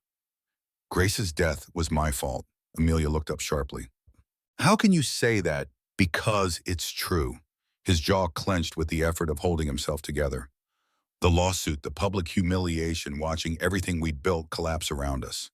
She couldn't take it. She tried to be strong for me, for Ben, but it was too much." He stared out the window at the uncaring sea. "She left a note. It said she was tired of fighting a battle we couldn't win. She said she hoped I could forgive her someday, that she hoped Ben would understand when he was older." The words hung in the air, heavy with pain that time had not diminished. "I found her in the morning. Ben was already awake. He had made her breakfast in bed the way he did every Sunday. He was waiting in the kitchen with a tray of toast and orange juice when I came downstairs." Ethan's voice broke. "I had to tell him his mother was gone while he held that tray in his hands." Amelia reached across the table and took his hand. The gesture surprised them both, but neither pulled away. "It wasn't your fault," she said firmly. "What Apex did to you, to your family, that was criminal. Grace's death is on them, not on you. I tell myself that." Ethan's eyes were wet, but his voice steadied. "Some days I even believe it." They sat together in the kitchen, hands linked across the table while the children's laughter drifted in from the living room. It was the sound of something healing, of connections being forged in the space where loss had carved its deepest wounds. When it was time for Ethan and Ben to leave, Leia did something unexpected. She walked up to Ethan and wrapped her arms around his waist, hugging him with all the strength her small body possessed. Then she stepped back and signed something that Amelia did not quite understand. Ethan's face softened. He knelt down to her level and signed back his movements slow and clear. Leah nodded, her expression solemn but hopeful. She turned to her mother and wrote on the small notepad she always carried, "He promised to teach me more." Amelia looked at Ethan, who shrugged with a hint of the first genuine smile she had seen from him. She asked if I would help her get better at signing. I said I'd be honored. Standing in the doorway of her home, watching Ethan's old Honda disappear down the coastal road, Amelia felt something shift in her chest. It was not quite hope, not yet. But it was the space where hope might grow, a clearing in the forest of her grief, where light could finally reach the ground. The legal battle was coming. The press coverage would be relentless. There would be setbacks and betrayals and moments when she would question every decision she had made. But for now, in this moment, she had something she had not possessed in 14 months. She had the beginning of something new. Word count, 9,256 words. Continuing, part 1. The preparations for the legal case consumed Amelia's days, but her evenings belonged to something different. Twice a week, Ethan came to the house to teach Leah sign language, and these sessions became the highlight of the girls' week. Ben accompanied his father on every visit, and the two children developed a friendship that transcended the barriers of spoken language. Amelia watched from the sidelines, at first content to see her daughter blossom under Ethan's patient instruction. But gradually she found herself drawn into the lessons, sitting beside Leah and forming the signs alongside her. Her progress was slower than her daughter's, her adult brain less flexible than Leah's young mind, but she persisted with a determination that surprised everyone, including herself. The first time she successfully signed a complete sentence to Leah without help, the look on her daughter's face made every moment of frustration worthwhile. The girl's eyes went wide, her mouth forming an O of surprise, and then she launched herself at her mother with such force that they both tumbled backward onto the couch. Ethan watched from across the room, and when Amelia caught his eye, she saw something there that made her heart skip a beat. It was not quite joy, not quite peace, but something in between, something that looked like the beginning of healing. The media storm broke 3 weeks before the case was scheduled to reach the courts. Someone had leaked details of the lawsuit to a business journalist with connections at Apex Dynamics, and the story that emerged was not the one Amelia had hoped to tell. Heart Biotech CEO attacks former partner in personal vendetta. The headline blazed across financial news sites and technology blogs, accompanied by photographs of Amelia that made her look cold and calculating.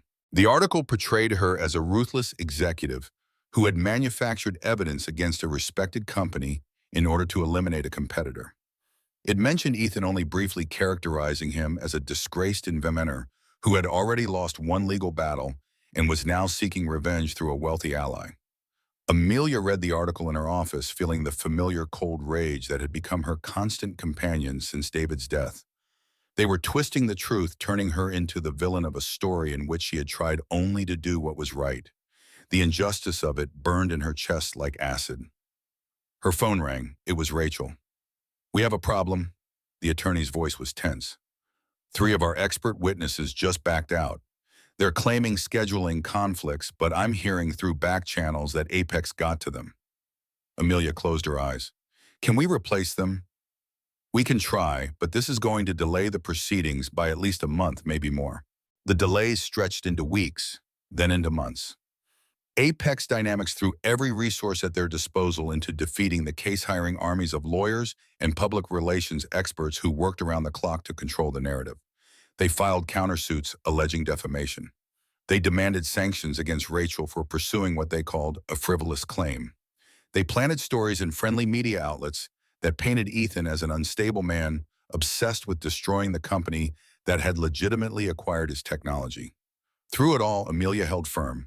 She appeared on financial news programs to present her side of the story, speaking with the calm authority that had made her reputation in the biotech industry. She opened Heart Biotech's books to independent auditors who confirmed that the company had purchased the technology in good faith. She funded private investigators who uncovered additional evidence of Apex's fraudulent practices, evidence that would eventually prove crucial. But the toll was heavy. Her board grew increasingly restless, with several members demanding that she settle the case and move on. Stock prices continued their volatile swings as investors lost confidence in the company's leadership. And worst of all, the pressure began to affect her relationship with Laya, the long hours and constant stress leaving her with less energy for the moments that mattered most. One evening after a particularly brutal day of depositions, Amelia came home to find Leia sitting alone in the dark living room. The girl had clearly been crying, her face streaked with dried tears, her hands clutching the stuffed elephant that had become her constant companion. Amelia dropped her briefcase and rushed to her daughter's side. "Sweetheart, what's wrong? What happened?" Leia did not respond at first. She sat motionless, staring at something Amelia could not see. Then slowly her hands rose and formed a sign that Amelia had learned early in their lessons together. Scared. Scared of what, baby? Tell me. Leia's hands moved again, more quickly this time, the signs tumbling over each other in her urgency to communicate. Amelia struggled to follow, catching some words and missing others, but the meaning was clear enough. She was scared that the bad people on television were going to hurt her mother. She was scared that the fighting would never stop. She was scared that she would lose Amelia the way she had lost her father. Amelia pulled her daughter close and held her, feeling the small body tremble with fears too large for any child to carry alone. She thought about what she had told herself for months, that she was fighting for justice, for truth, for the principle that good people should not be destroyed by corporate greed.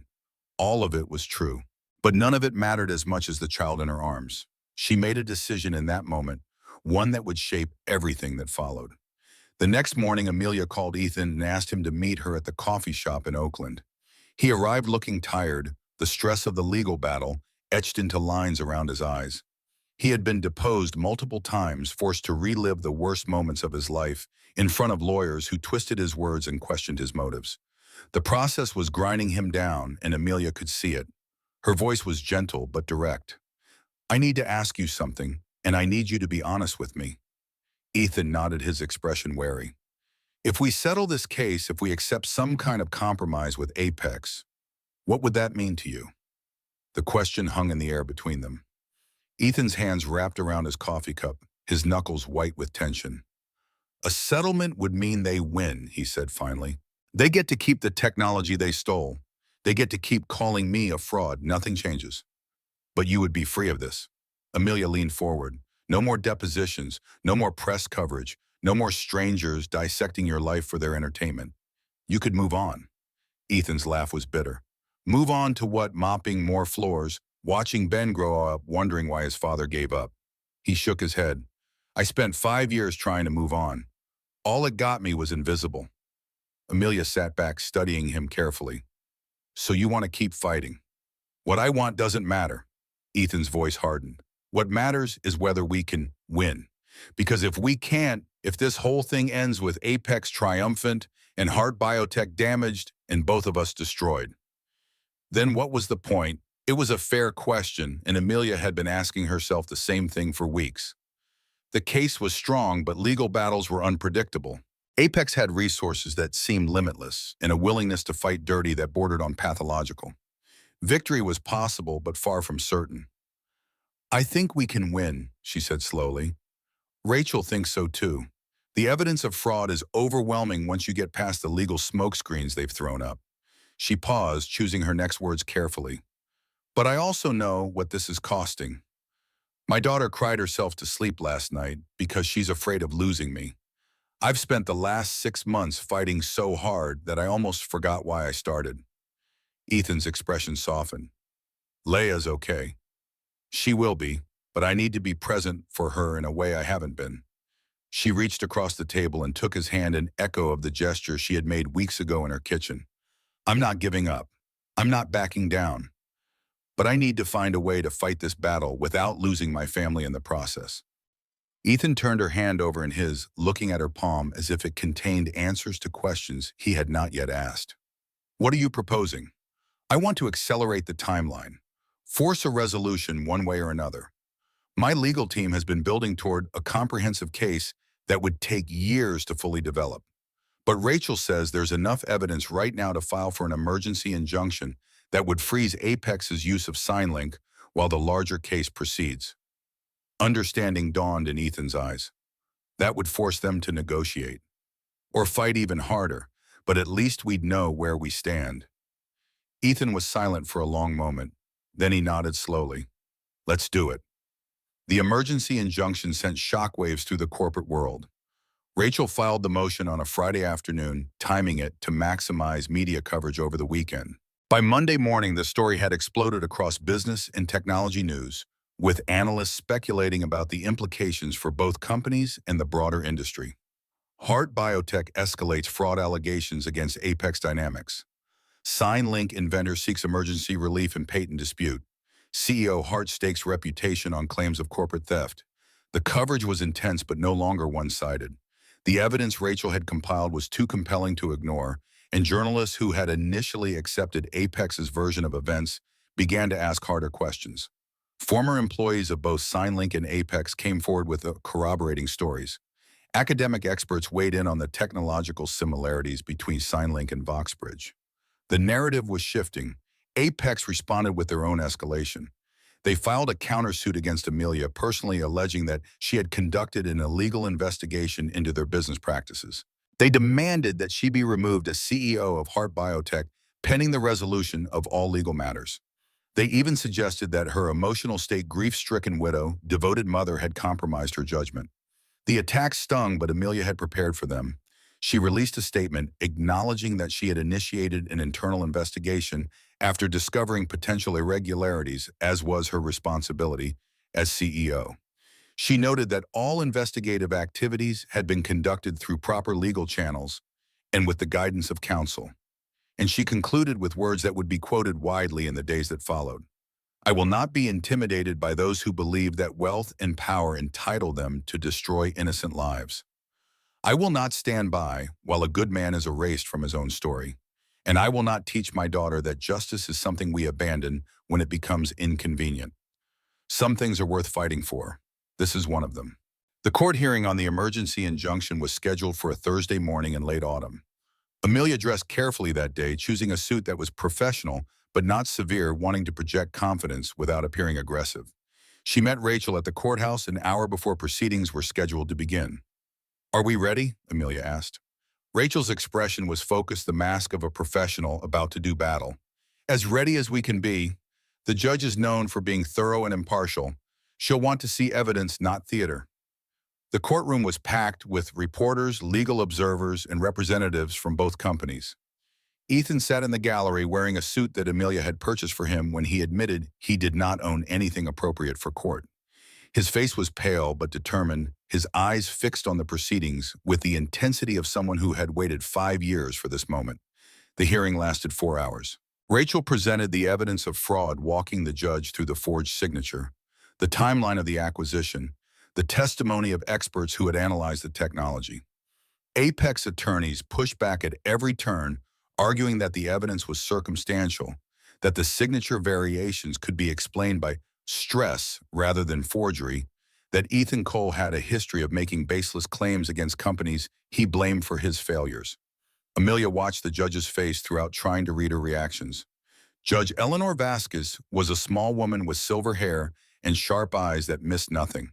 She asked probing questions of both sides, her tone neutral, but her intelligence evident in every query. By the time the final arguments concluded, Amelia had no idea which way she would rule. The judge announced that she would issue her decision within 72 hours. The waiting that followed was among the hardest periods of Amelia's life. She spent the first evening at home with Leia, the two of them cooking dinner together and practicing sign language and watching a movie that neither of them really followed. When Leia fell asleep on the couch, her head in her mother's lap, Amelia sat motionless for a long time, stroking her daughter's hair and trying not to think about what the future might hold. The second day brought phone calls from board members demanding updates and reporters seeking comments. Amelia handled each with the same calm professionalism, revealing nothing about her internal state. She worked through the day's regular business, signing off on quarterly reports and reviewing research proposals, but her mind was elsewhere. That evening, Ethan called. "I couldn't sleep last night. I keep replaying every moment of the hearing in my head, wondering if there was something I should have said differently." Amelia understood the feeling. "You did everything right. The rest is out of our hands." A pause. "Then I want to thank you, whatever happens tomorrow." "Don't thank me yet. I'm thanking you regardless." His voice was thick with emotion. "No one has ever fought for me the way you have. No one has ever believed in me this much. Even if we lose, that means something." Amelia felt tears prick at her eyes. We're not going to lose. You don't know that. No, she admitted, but I believe it. And sometimes belief is all we have. The third day arrived, gray and wet rain falling steadily from clouds that seemed to press down on the city like a weight. Amelia received the news at 11:47 in the morning, a text from Rachel containing only two words, "We won." She read the message 3 times before the meaning registered. Then she sat down in her chair and let the tears fall. Judge Vasquez's ruling was comprehensive and damning.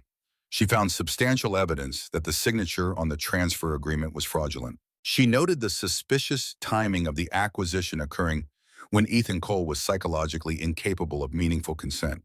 She observed that Apex Dynamics had engaged in a pattern of behavior designed to silence legitimate questions about the origins of their technology. The emergency injunction was granted. Apex was prohibited from using licensing or selling any technology derived from SignLink pending full adjudication of the underlying dispute. The judge strongly encouraged both parties to pursue mediation rather than prolong litigation, noting that the evidence she had seen raised serious questions about Apex's conduct that might warrant investigation by regulatory authorities. The news spread quickly. By afternoon, financial analysts were predicting that Apex would be forced to settle rather than risk a full trial that could expose additional wrongdoing. Heart Biotech's stock price surged as investors recognized that the company had positioned itself on the right side of a major industry controversy, and Ethan Cole's name began appearing in headlines with a very different tone than it had carried for 5 years. SignLink inventor vindicated in court ruling, judge finds evidence of fraud in landmark tech acquisition case. The man who lost everything known may finally get justice. Amelia reads the headlines from her office, feeling a strange mixture of triumph and exhaustion. She had been so focused on winning that she had given little thought to what victory would actually mean. Now faced with the reality of it, she found herself uncertain about how to proceed. Her phone buzzed, a text from Ethan. "Can I see you?" she typed back. "Come to my office." He arrived 20 minutes later, still wearing the suit from the courthouse, looking stunned in a way that made her want to wrap her arms around him. She resisted the impulse, maintaining professional distance as he took a seat across from her desk. "I don't know what to say." His voice was barely above a whisper. "I've imagined this moment for 5 years. I thought I knew how it would feel, but I don't feel anything except confused." Amelia nodded. "The adrenaline will wear off eventually. The reality will sink in. What happens now?" Rachel expects Apex to reach out about settlement within the week. They don't want a full trial any more than we do. There'll be negotiations, probably some kind of structured arrangement that returns at least partial ownership of the technology to you. Ethan shook his head slowly. "I don't want the technology back. I don't want to run a company or manage a product or deal with any of that." Amelia tilted her head, surprised. "Then what do you want?" He was quiet for a long moment, his eyes drifting to the window in the gray city beyond. "When I started SignLink, I wanted to help children who couldn't speak find a way to communicate. That was the whole point. Not money, not fame, just helping kids who were trapped in silence." He turned back to face her. "I want to do that work again. Not as a CEO, not as an entrepreneur, just as someone who helps. I've been watching you with Leia, watching the way you've learned to reach her. That's what matters. That's all that's ever mattered." Amelia felt something shift inside her, a recognition of shared purpose that transcended the circumstances that had brought them together. What if there was a way to do both, to honor what you created and use it to help children at the same time? Ethan's brow furrowed. "What do you mean?" The idea took shape as she spoke, the outline of something that felt right in a way that business decisions rarely did. "What if we created a foundation? Something that uses the technology and the settlement funds to provide resources for children with speech disabilities. You could run the program, work directly with the kids and families, while others handle the administrative side." She leaned forward, warming to the concept. "We could call it something meaningful, not SignLink, not Heart Biotech, something that represents what this is really about." Ethan stared at her for a long moment. Then slowly a smile spread across his face, the first genuine, unguarded smile she had ever seen from him. "Hope," he said softly. "It should be about hope." Amelia smiled back. "Hope speaks. Hope speaks." He tested the words, nodding slowly. "I like it. They sat together in her office as the afternoon faded into evening, sketching out the framework for something new. The legal battles would continue for months. The negotiations would be complex and contentious, and there would be setbacks and frustrations along the way. But for the first time since David's death, Amelia felt like she was building something rather than simply defending against loss. The rain stopped as the sun began to set and golden light poured through the clouds to illuminate the city below. Amelia watched it spread across the towers and streets, touching everything with warmth that had seemed impossible just hours before. "What are you thinking?" Ethan asked. She considered the question carefully before answering. "I'm thinking that my daughter smiled at you in a lobby and everything changed. I'm thinking that the worst things that happened to both of us led us to this moment. I'm thinking that maybe the universe isn't as random as I always believed." She turned to face him. "Mostly I'm thinking that I'm glad you decided to help a frightened child that day, even though you had every reason to keep walking, even though no one would have blamed you for staying invisible." Ethan held her gaze. "I almost did keep walking. I almost decided it wasn't my business, that getting involved would only bring trouble." "What changed your mind?"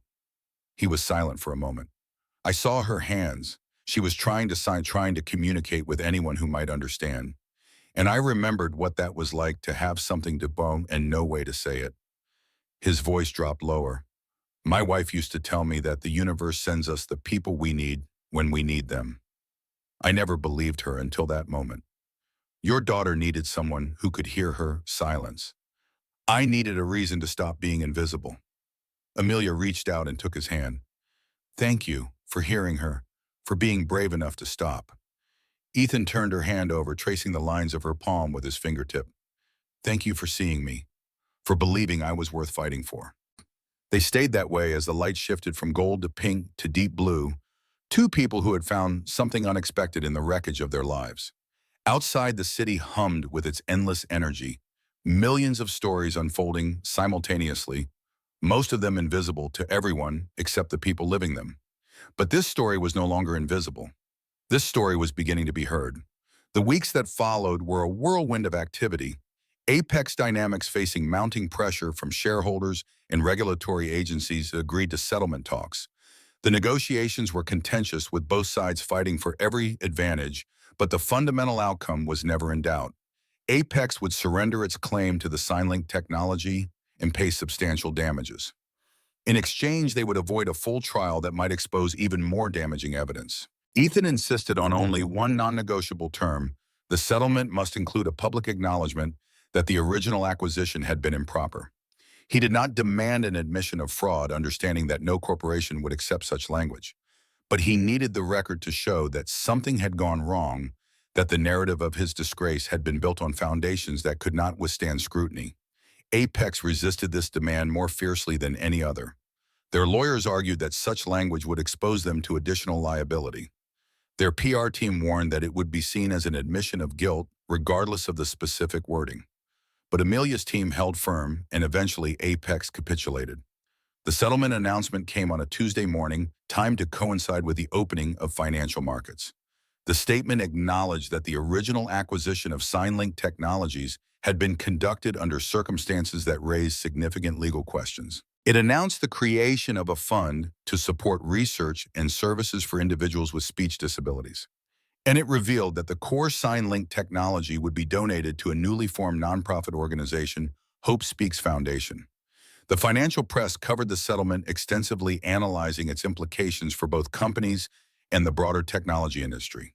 But the human interest story that emerged alongside the business coverage was the one that captured public attention. Janitor who invented revolutionary technology finally gets justice, the billionaire and the cleaning man. How a CEO's conscience changed everything from mopping floors to making history. The Ethan Cole story. The profiles and interviews came fast and relentless. Ethan, who had spent 5 years cultivating invisibility, suddenly found himself the subject of intense public interest. He handled the attention with the same quiet dignity he had shown throughout the ordeal, deflecting questions about his personal struggles and redirecting conversations toward the work that lay ahead. Amelia stood beside him through every interview, every press conference, every public appearance. They made an unlikely pair, the elegant CEO in her designer suits and the former janitor who still looked slightly uncomfortable in formal clothes. But there was something powerful about their partnership, a visual reminder that justice could transcend the barriers of class and circumstance. The Hope Speaks Foundation officially launched 6 months after the settlement. The opening ceremony was held in a converted warehouse space in Oakland that had been transformed into the foundation's headquarters. Hundreds of people attended, donors and supporters and families whose children had already benefited from the foundation's early programs. Leia stood at the front of the crowd holding Ben's hand, both children wearing matching t-shirts that bore the foundation's logo, two hands forming the sign for hope. When Ethan took the stage to speak, she watched him with an expression of fierce pride that made Amelia's heart swell. Ethan's speech was simple and direct, delivered without notes or teleprompters. He talked about his wife Grace and her belief in the power of communication to transform lives. He talked about the children he had worked with over the years, the ones who had taught him that silence was just another language waiting to be understood. And he talked about the woman who had seen him when no one else did, who had believed in him when he had stopped believing in himself. I spent 5 years thinking I had lost everything that mattered. He said, his voice steady despite the emotion visible on his face. I was wrong. I had my son. I had my purpose. And I was about to meet someone who would show me that the world still contained more kindness than cruelty, more hope than despair. He turned to look at Amelia standing at the edge of the stage. I walked into a building every day thinking I was invisible. She saw me. She heard my silence. And she decided that my story deserved to be told. He paused, letting the words settle over the crowd. That's what we're here to do, to see the people who have been made invisible, to hear the voices that have been silenced, to tell the stories that deserve to be told. The applause that followed was thunderous, a wave of sound that filled the warehouse and spilled out into the Oakland streets. Amelia watched through tears as children signed along with their parents, as families embraced, as the community that had formed around this cause celebrated the beginning of something new. Later, after the crowds had dispersed and the catering staff was cleaning up, she found Ethan standing alone on the loading dock behind the building. The night air was cool and clear, the city lights twinkling in the distance like earthbound stars. She joined him without speaking, standing close enough to feel his warmth without quite touching. They had maintained careful boundaries throughout the ordeal, both aware of how their relationship might be perceived, both protective of their children and their reputations. But something had shifted during the months of struggle and triumph, something that neither of them had named, but both of them felt. Ethan spoke first, his voice soft in the darkness.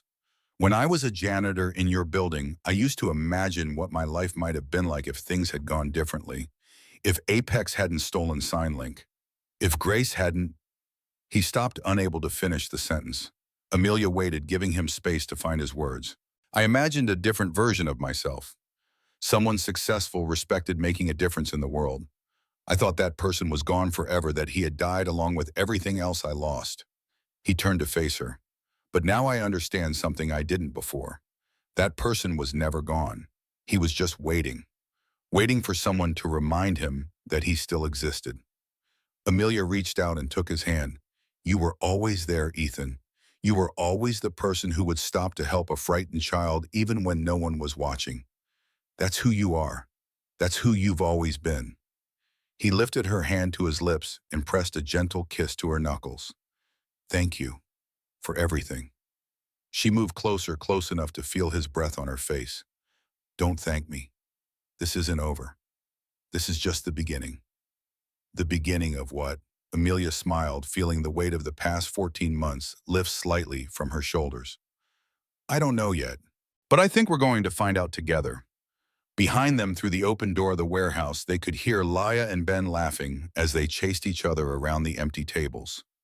The sound carried on the night air, bright and clear and full of promise, the sound of children who had found their voices and were not afraid to use them. The city hummed around them, millions of stories unfolding in the darkness, most of them invisible to everyone except the people living them. But this story had found its audience. This story would be remembered. Amelia leaned her head against Ethan's shoulder and watched the lights of Oakland flicker in the distance. Tomorrow would bring new challenges, new battles, new opportunities to build something meaningful from the wreckage of the past. But tonight, standing in the cool darkness with the man who had helped her daughter smile again, she allowed herself to simply be. The journey that had begun with a scream in a marble lobby had carried them further than either of them could have imagined.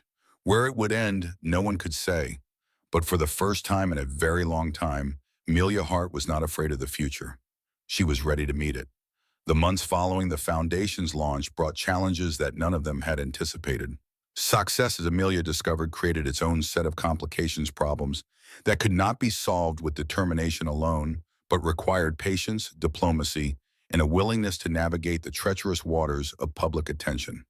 Hope Speaks had captured the imagination of the public in ways that exceeded even the most optimistic projections. Donations poured in from across the country, from wealthy philanthropists and ordinary families alike. Media requests multiplied exponentially, with producers and journalists clamoring for access to Ethan, to Leia, to the story that had become a symbol of justice prevailing against corporate greed. The foundation's waiting list for services grew longer each week as families with children who could not speak sought the help that Ethan had promised to provide. The demand was overwhelming, and with it came the inevitable growing pains of an organization expanding faster than its infrastructure could support. Ethan found himself pulled in a dozen directions simultaneously, trying to maintain his direct work with children while also responding to the administrative demands of a rapidly growing nonprofit. Anaheim. He had never wanted to be an executive, had deliberately avoided the trappings of corporate leadership, even when SignLink was at its peak, and now he found himself drowning in the very responsibilities he had hoped to escape. Amelia watched the strain accumulate on his shoulders with growing concern.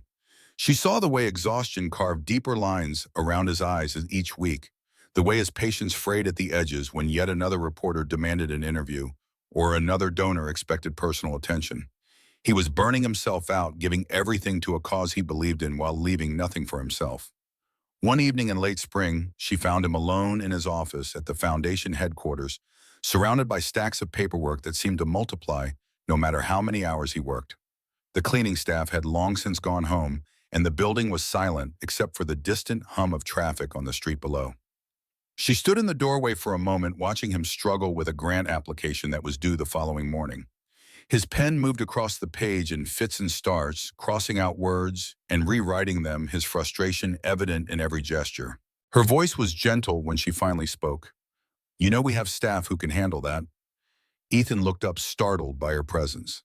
The exhaustion in his face was starker in the harsh fluorescent light, and she felt her heart constrict with worry. "The staff went home hours ago. This has to be submitted by 9 tomorrow morning, and I still don't understand half of what they're asking for." Amelia crossed the room and took the papers from his hands, setting them aside despite his protests. "Then it will be late. The world will not end. The grant is worth $200,000. That's enough to fund our entire summer program. And there will be other grants, other opportunities." She pulled a chair close to his desk and sat down facing him directly. "But there is only one of you, and if you work yourself into the ground, all of this falls apart." Ethan slumped back in his chair, the fight draining out of him.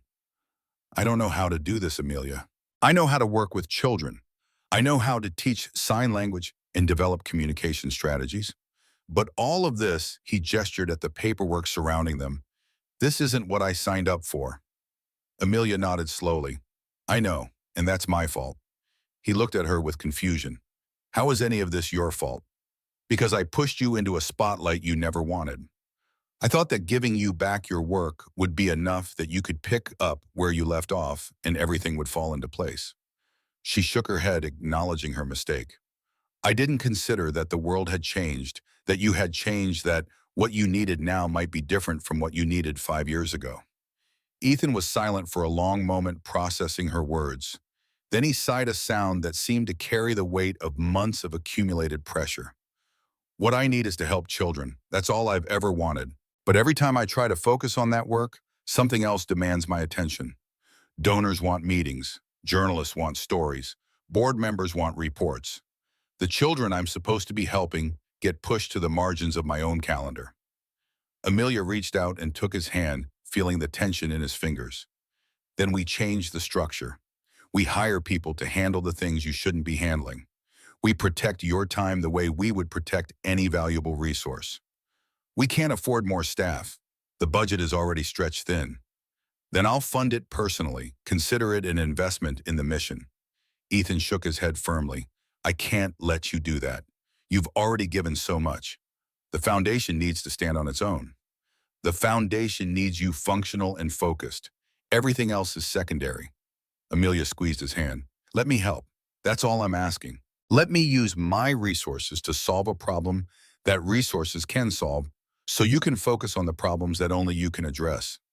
The resistance in his eyes softened, gradually replaced by something that looked like gratitude mixed with relief.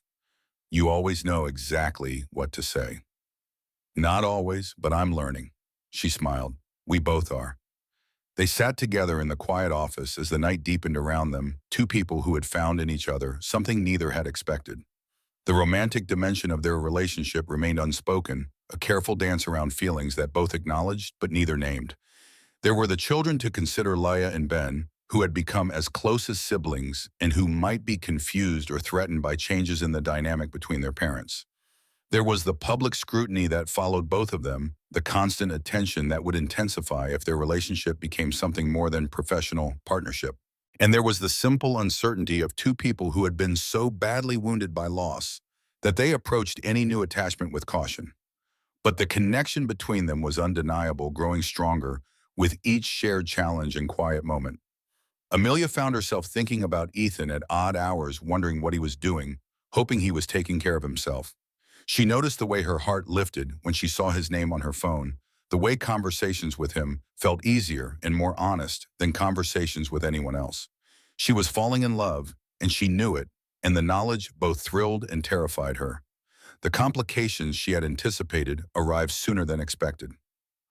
A tabloid website published photographs of Amelia and Ethan leaving the foundation headquarters late at night, their body language intimate even if their behavior was innocent. The headline screamed speculation. CEO and janitor is Heart Biotech's boss having an affair with her charity project. The article was cruel in the way that tabloid journalism often was, reducing both of them to caricatures while implying that their entire relationship was somehow scandalous. It questioned Amelia's motives for supporting Ethan, suggesting that her advocacy had been driven by romantic interest rather than principle. It dredged up the circumstances of Grace Cole's death, implying that Ethan was a man who drove women to destruction. It even mentioned Leia and Ben, speculating about how the children would be affected by their parents' inappropriate relationship. Amelia read the article with a cold fury that reminded her of the early days of the legal battle against Apex. She had thought that chapter was closed, that victory in the courtroom had ended the attacks on their character. But some enemies never accepted defeat, and the machinery of character assassination was always available to those willing to pay for it. She called Rachel immediately. I want to know who planted this story and who paid for it. Rachel's voice was calm but serious. I'll look into it, but Amelia, you need to be prepared for what we might find. These things don't usually trace back to a single source. I don't care how complicated it is. Someone is trying to hurt us, and I want to know who.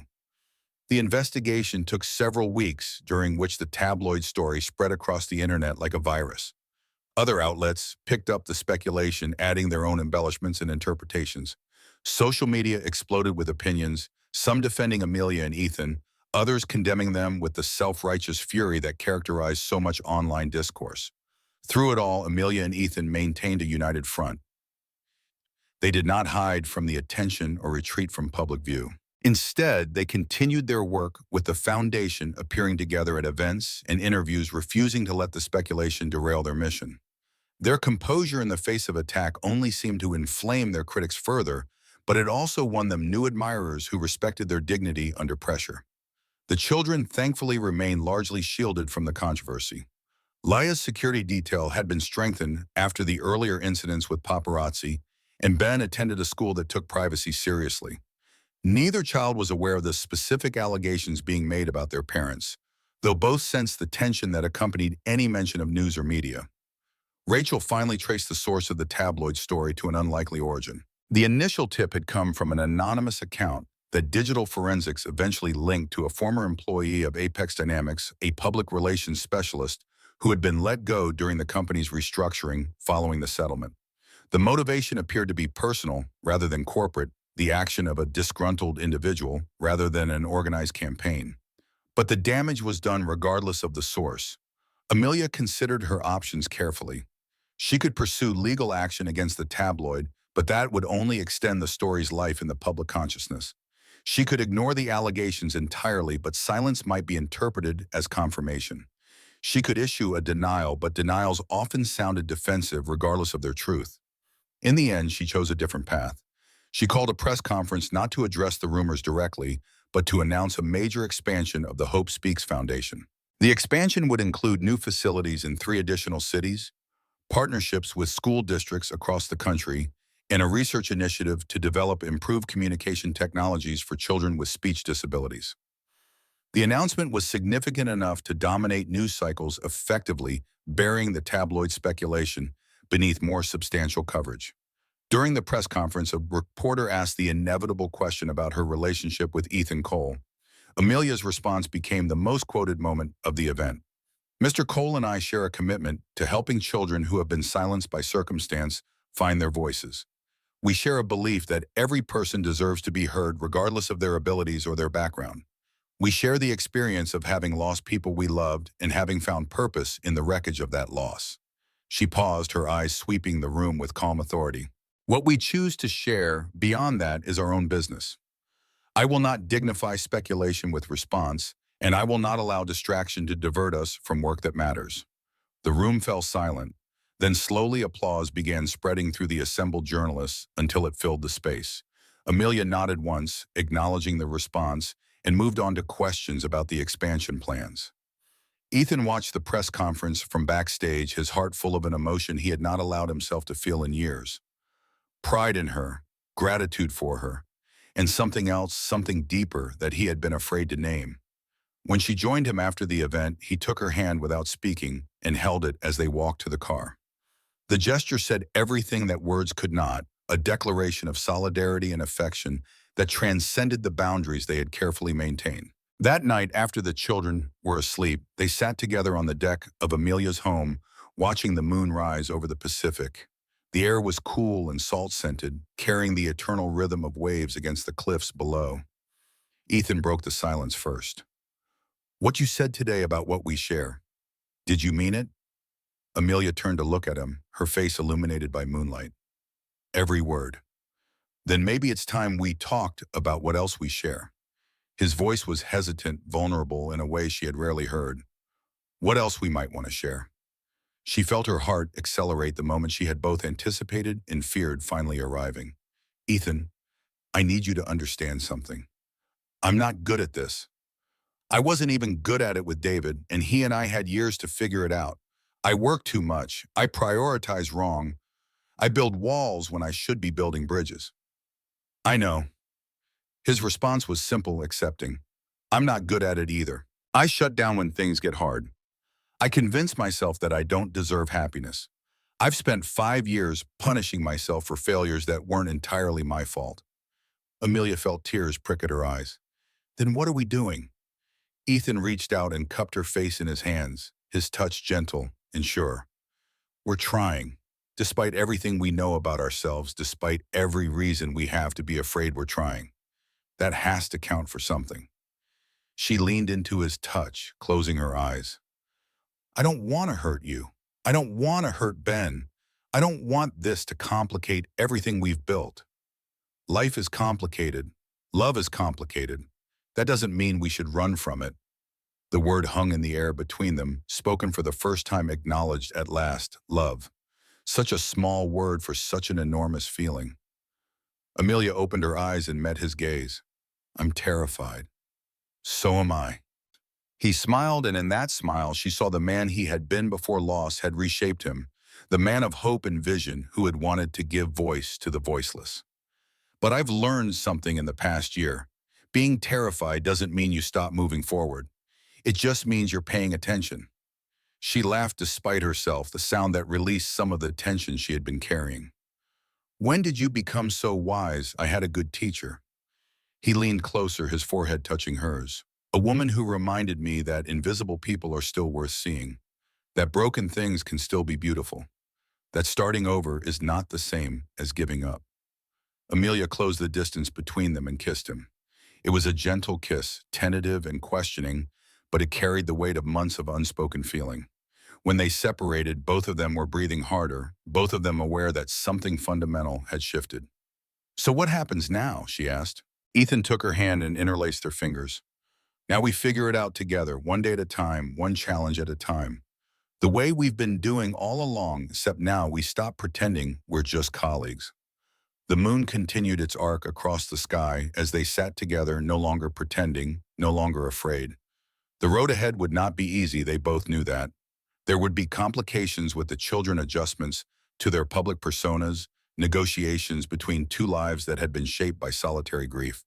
But there would also be joy, the kind of joy that comes from finding unexpected connection in unexpected places. The foundation continued to grow in the months that followed its reach, shining as Amelia had announced, its impact multiplying as Ethan returned his focus to direct service. New staff members took on the administrative burden that had been crushing him, freeing him to do the work that had always been his calling. The waiting list shortened as capacity increased, and families across the country began to experience the transformation that effective communication could bring. Leia flourished under the continued attention. Her sign language had become fluent, and she served as an unofficial ambassador for the foundation, demonstrating to other children that silence did not mean isolation. Her voice had not returned, the psychological barrier still holding firm, but she no longer seemed troubled by its absence. She had found other ways to be heard, and those ways were enough. Ben remained her constant companion, their friendship deepening into something that resembled siblinghood. He looked out for her with the protective instincts of an older brother, and she challenged him with the stubborn determination that was her mother's legacy. Together, they navigated the complicated terrain of being children whose parents were becoming something more than friends, and they did so with a resilience that continually amazed the adults around them. The public eventually lost interest in speculating about Amelia and Ethan's relationship. Other scandals emerged, other stories captured attention, and the billionaire and the former janitor faded from tabloid consciousness. Those who followed the foundation's work knew that the two were partners in every sense, but the nature of that partnership had become unremarkable, simply another detail, in a story that had already provided more than enough drama. As spring turned to summer and summer stretched toward fall, the sense of crisis that had defined the past 2 years gradually gave way to something more sustainable. The legal battles were concluded, the corporate enemies neutralized, the public narrative firmly established. What remained was the work itself, the daily practice of helping children find their voices, the slow accumulation of small victories that added up to something meaningful.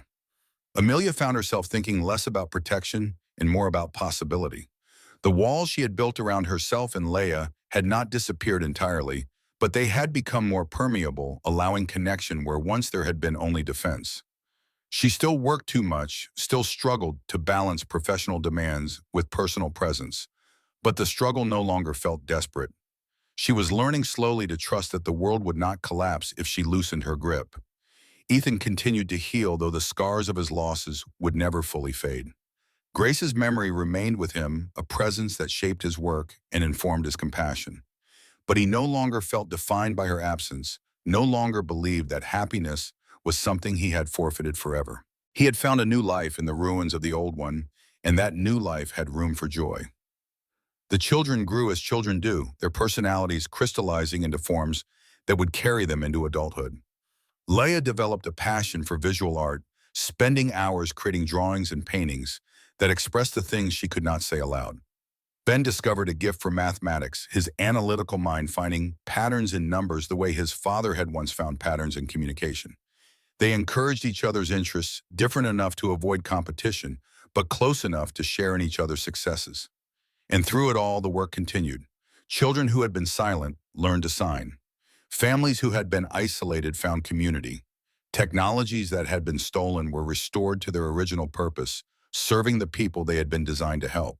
The mission that Ethan had pursued since the beginning of his career, the mission that corporate greed had interrupted but could not destroy, moved forward day by day. Hope Speaks indeed. The anniversary of Hope Speaks Foundation arrived on a morning that seemed designed for celebration. Sunlight poured through the tall windows of the newly constructed center in downtown San Francisco, illuminating the open spaces that had been designed with children in mind. Bright colors adorned the walls and artwork created by the young people. The foundation served each piece a testament to the voices that had been discovered within these rooms. Amelia stood at the edge of the main hall, watching the final preparations unfold. Caterers arranged tables with precision. Audio technicians tested microphones and speakers. Security personnel conducted their careful sweeps, ensuring that the hundreds of guests expected would be safe throughout the event. 1 year ago, she had stood in a converted warehouse in Oakland and announced the beginning of something new. Now that something had grown into this is a purpose-built facility that would serve as the flagship of a national network. The journey from there to here had been marked by obstacles she could never have anticipated. Funding challenges had nearly derailed construction twice. A key contractor had abandoned the project midway through, forcing them to find replacement workers on an impossible timeline. The city had raised unexpected permitting issues that required months of negotiation to resolve. Each problem had seemed insurmountable in the moment, and each had eventually yielded to persistence and creativity. Ethan appeared beside her, his presence now as familiar as her own heartbeat. He wore a suit that actually fit him properly, a departure from the borrowed formal wear of earlier events, and his face held an expression of wonder that she had come to recognize. He still marveled at what they had built, still seemed surprised that dreams he had abandoned could reassemble themselves into reality. His voice was soft, meant only for her. I keep expecting to wake up, to find out this was all some elaborate fantasy my mind constructed while I pushed a mop through empty hallways. Amelia took his hand, their fingers intertwining with the ease of long practice. If this is a dream, I don't want to wake up either. They had stopped hiding their relationship months ago, the careful boundaries giving way to the simple truth of what they felt.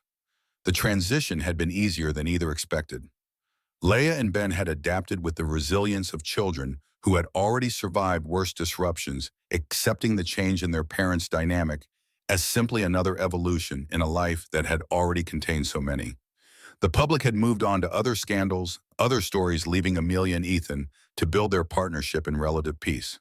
The grand opening ceremony was scheduled to begin at noon, but guests had been arriving since 10. Donors and board members mingled with families whose children had been helped by the foundation. Politicians and celebrities who had lent their names to the cause posed for photographs in front of displays showcasing the organization's work. Media crews set up their equipment at designated locations, preparing to broadcast the event to audiences across the country. Amelia's board chair approached with the barely contained anxiety that characterized her management style. Sandra Chen had been skeptical of the foundation, at first worried about the distraction it might create from Heart Biotech's core mission. But she had watched its growth with increasing admiration, eventually becoming one of its most vocal supporters on the corporate board. Her words came rapid fire, a checklist of concerns. The governor's office just confirmed she'll be arriving at 11:45. The keynote address needs to be moved up by 10 minutes to accommodate her schedule, and the sign language interpreters are asking about sightlines for the main stage presentation. Amelia nodded, her mind already adapting to the changes. Move the opening remarks to 11:50. That gives us buffer if the governor runs late. And have someone walk the interpreters through the stage layout now before the room fills up.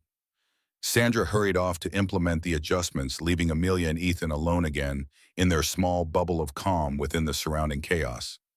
Ethan watched the activity with the detached amusement of someone who had learned to let others handle logistics. Remember when it was just you and me in a folder full of documents, trying to figure out how to fight a corporation that seemed invincible? Amelia smiled at the memory. I remember thinking we were probably going to lose, that the best we could hope for was making enough noise to embarrass them. And now look at us. He gestured at the hall, at the hundreds of people filling it, at the evidence of impact that surrounded them. Building something that will outlast both of us.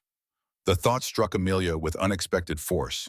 She had spent so much energy on the immediate battles, the daily crises, and quarterly milestones, that she had rarely considered the long-term implications of what they were creating. But Ethan was right. Hope Speaks had grown beyond them, had become an institution with its own momentum and mission. Whatever happened to its founders, the work would continue.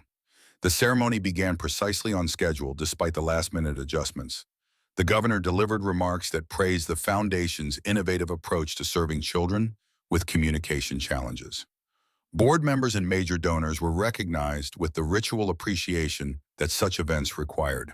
Video testimonials from families across the country played on screens throughout the hall, their stories of transformation moving many in the audience to tears. Then it was Ethan's turn to speak.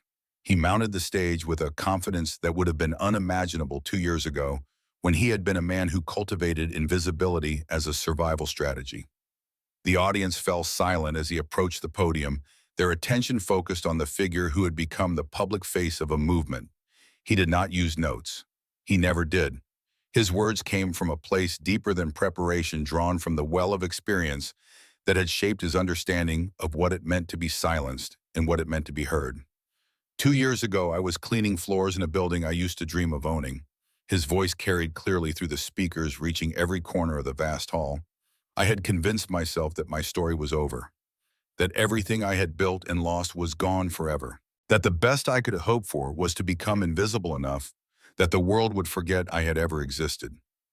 He paused, letting the words settle over the audience. I was wrong. The admission hung in the air, simple and profound. I was wrong because I had forgotten something essential. Silence is not the same as disappearance. Being unheard is not the same as having nothing to say. Every person in this room, every child we serve, every family we support, they carry voices within them. Our job is not to give them those voices. Our job is to help them find the voices they already have. He turned slightly, his gaze finding Amelia in the audience. I found my voice again because someone saw me when I had stopped believing I was worth seeing. Someone heard me when I had stopped believing I had anything worth saying. Someone fought for me when I had stopped believing I was worth fighting for. The emotion in his voice was unmistakable now, raw and honest, in a way that public speakers rarely allowed themselves to be. That's what we do here. We see people, we hear people, we fight for people, not because they can't fight for themselves, but because sometimes we all need someone in our corner, someone who believes in us when we've stopped believing in ourselves. He straightened his tone, shifting from personal to visionary. In the next 5 years, we're going to expand to every state in this country. We're going to develop technologies that make communication accessible to everyone, regardless of their abilities or circumstances. We're going to train thousands of specialists who will carry this mission into communities we haven't even imagined yet. His voice rose with conviction. And we're going to do it because silence is too heavy a burden for any child to carry alone. Because every voice matters. Because hope speaks even when words cannot. And the applause that followed was thunderous, a wave of sound that seemed to shake the walls of the building. Ethan stood at the podium, absorbing the response, his face reflecting an emotion that mixed gratitude with something approaching disbelief. 2 years ago, he had been invisible. Now he stood in the light, seen by hundreds, his story an inspiration rather than a cautionary tale. But the ceremony was not over. As the applause faded, Ethan raised his hand for silence. There's one more thing I want to share with you today. His voice had changed again, becoming softer, more intimate. A moment that means more to me than any speech or statistic or strategic plan. He turned toward the side of the stage where Amelia now stood with Laya and Ben. The children had been waiting backstage throughout the ceremony, prepared for a moment that had been planned in secret for weeks.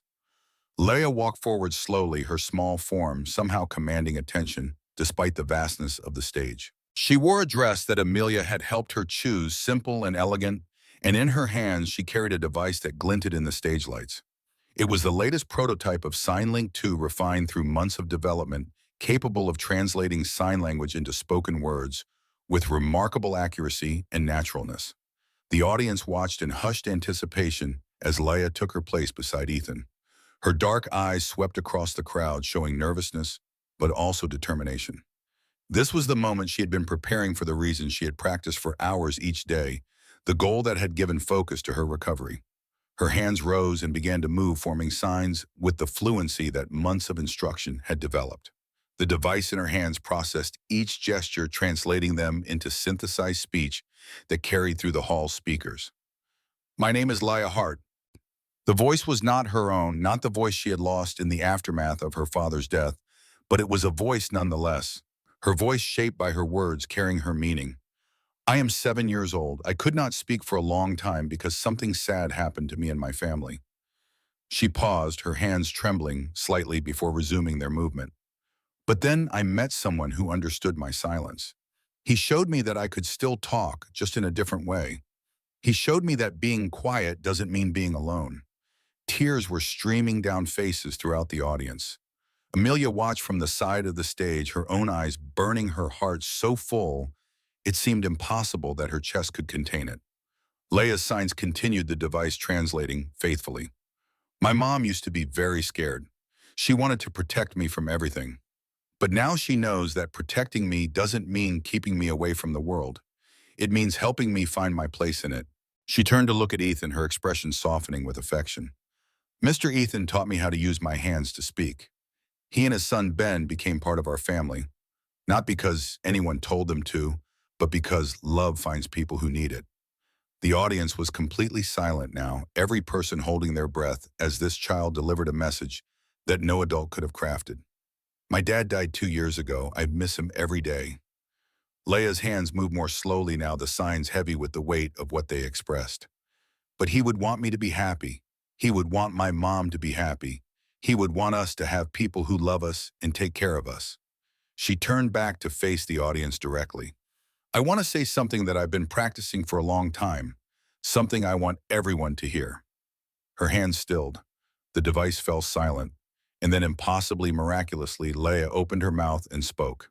Her voice was small, rough, from years of disuse, barely above a whisper. But the microphone caught it, amplified. It carried it to every corner of the hall.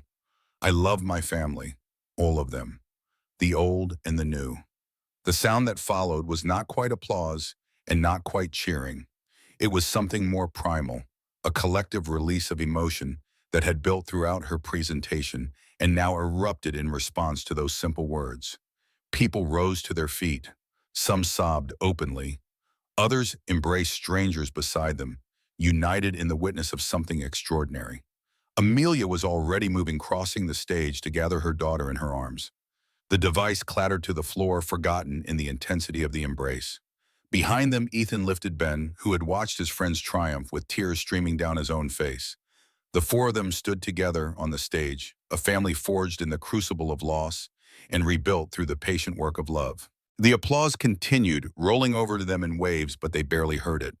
In that moment, there was only the tight circle of their embrace, the beating of hearts that had found their way home. Later, after the ceremony had ended and the guests had departed and the cleaning crews had begun their work, Amelia stood on the roof of the new building and watched the sun set over the city. The skyline of San Francisco stretched before her, familiar landmarks, punctuating a landscape she had known her entire adult life. This was the city where she had built her career, lost her husband, found her purpose, and discovered love again. It held her history in its streets and buildings, a map of everything she had been and everything she had become. Ethan joined her as the last light faded from the sky. He carried 2 glasses of champagne, a small celebration for what they had accomplished and what they had witnessed. She took the glass he offered and clinked it against his. To hope speaks. He shook his head slightly. To hope, period. The kind that doesn't need a foundation or a building or a press conference. The kind that just exists in the spaces between people who care about each other. They drank in comfortable silence, watching the city lights emerge as darkness settled over the bay.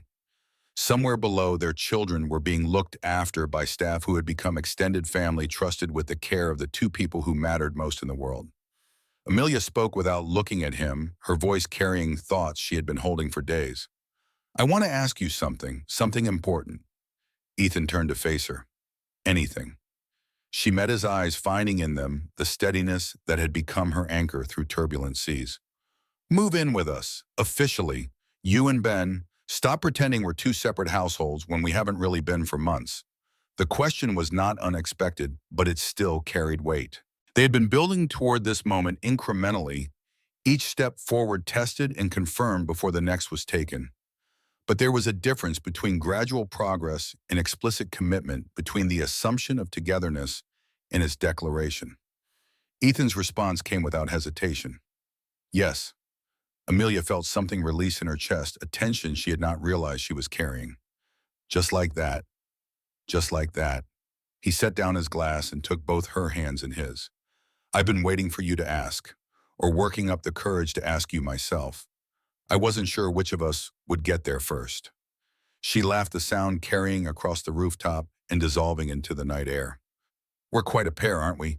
Two people who run major organizations, who face down corporate enemies and media scrutiny and impossible odds. But we can't figure out how to have a simple conversation about where we want to live. Simple conversations are harder than complicated ones. His thumb traced circles on the back of her hand. Complicated ones have procedures and protocols. Simple ones require honesty. Amelia leaned forward and kissed him, tasting champagne and possibility. When she pulled back, she kept her forehead pressed against his, unwilling to create distance. I want to build a life with you. The words came easier now that the first barrier had fallen. A real life. Not just the foundation and the public appearances and the work, though I want all of that too. I want Sunday mornings and homework supervision and arguments about whose turn it is to take out the garbage. I want ordinary. Ethan's voice was rough with emotion. I had ordinary once. I lost it. I never thought I'd want it again.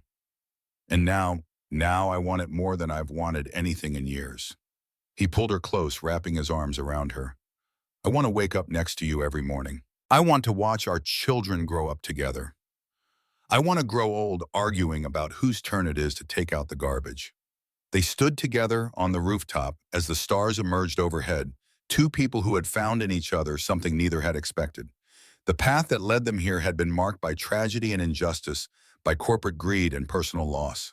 But it had also been marked by courage and kindness, by the willingness to see beyond surfaces and the determination to fight for what was right. Below them, the city hummed with its endless energy.